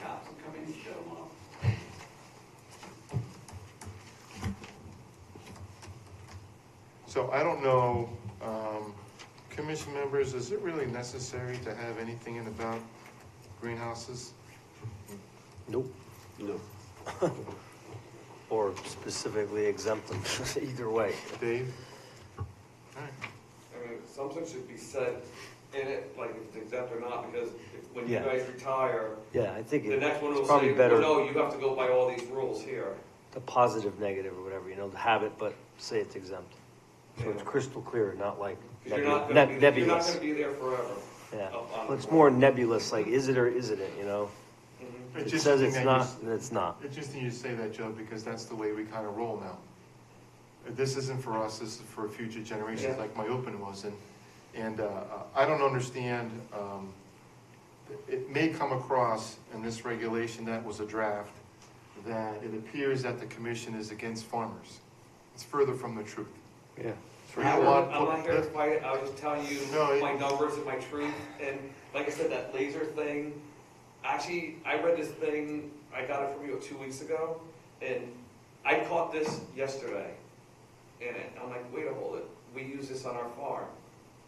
It was a good call, good catch, Joe, without a doubt. We always want to help businesses in town to grow, period, end of story. This commission is never against a business, a legitimate business trying to make a living. So I don't understand, I understand that the 2 drafts that came across, it looks that way. That's further from the truth. You guys need to be protected, and we want to help you guys make a living, if not make more money. Never Okay, said, we're not like I said, I here just to wanted hinder to you. inform you on stuff that I appreciate think that. should be in place and give you more information. I appreciate it, I really do. Some things we don't know about, like this particular case, the laser, and that's why we have a public hearing. So again, with this one, what I'd like to do is continue the public hearing until November 7th, revise this a little bit more, look at it a little closer, and put it on, put our revised out there on the web, so we can all look at it and have an opportunity to see it before the next meeting, so we can move forward on it. He'll be there, I'm on vacation for that week, so I won't be there, Okay. so, but he'll be there and I'll talk to Dave if there's So something that comes in the new one that's a Do we little agree different. exempt greenhouses? Absolutely. Some statement about exempt greenhouses are exempt from this later. And something about the laser, please. Like laser, horticulture. Yeah, something like that. It's not used for Farm- lighting, it's used farm- for. yeah. Yeah. Because the Because you don't want most likely in the next couple of indiscriminate years, uses you'll of see the lasers start around using town, it but, too. but for Originally, that, when that I saw use that, I is, saw it, like some like the Halloween or Christmas decorations that use lasers and stuff like that. yeah, That was what my original thinking was until we're like, wait, no, this we have a laser. counts as that. Is this gonna be separate from poultry next week? I mean, on the 7th? Separate line? It'll be first Thank you. or second, something like that. Do you guys have anything else to add to, that you'd like to bring up relative to the lighting? Parking lot, sidewalks, before we conclude at 9:45?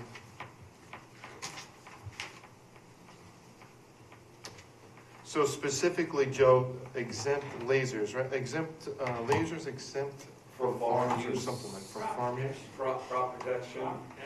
Yeah, crop protection is probably the best. Yeah, crop protection. Yeah. And in parentheses, you can put animals, I mean, what do you call them, predators, it eliminates predators from the crops. It's not just, it's not like lighting them for propane, well, like. We'll have to come up with some language, Cliff, to make it work for Crop everyone. protection Yeah, covers it's not that, predators and everything. this is our regs, yeah, and Alex, to your point on the, Christmas lights, I had to scratch my head on that one too. Hey, I'm leaving my blow-ups lit up all night long, all day long, so you can come and see me and get mine for it. I kind of like getting up early in the morning. So So with that being said, I'm gonna continue the public hearing until, on November 7th. Yep. So with that being said, we move on to, at this hour, New business.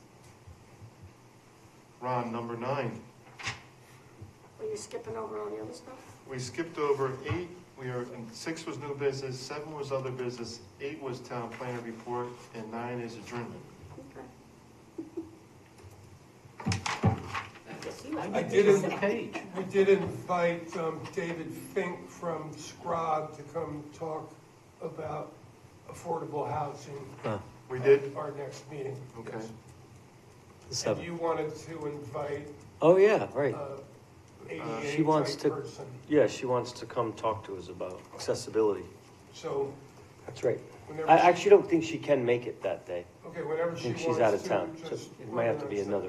the next meeting. I'll follow up with her. We're set.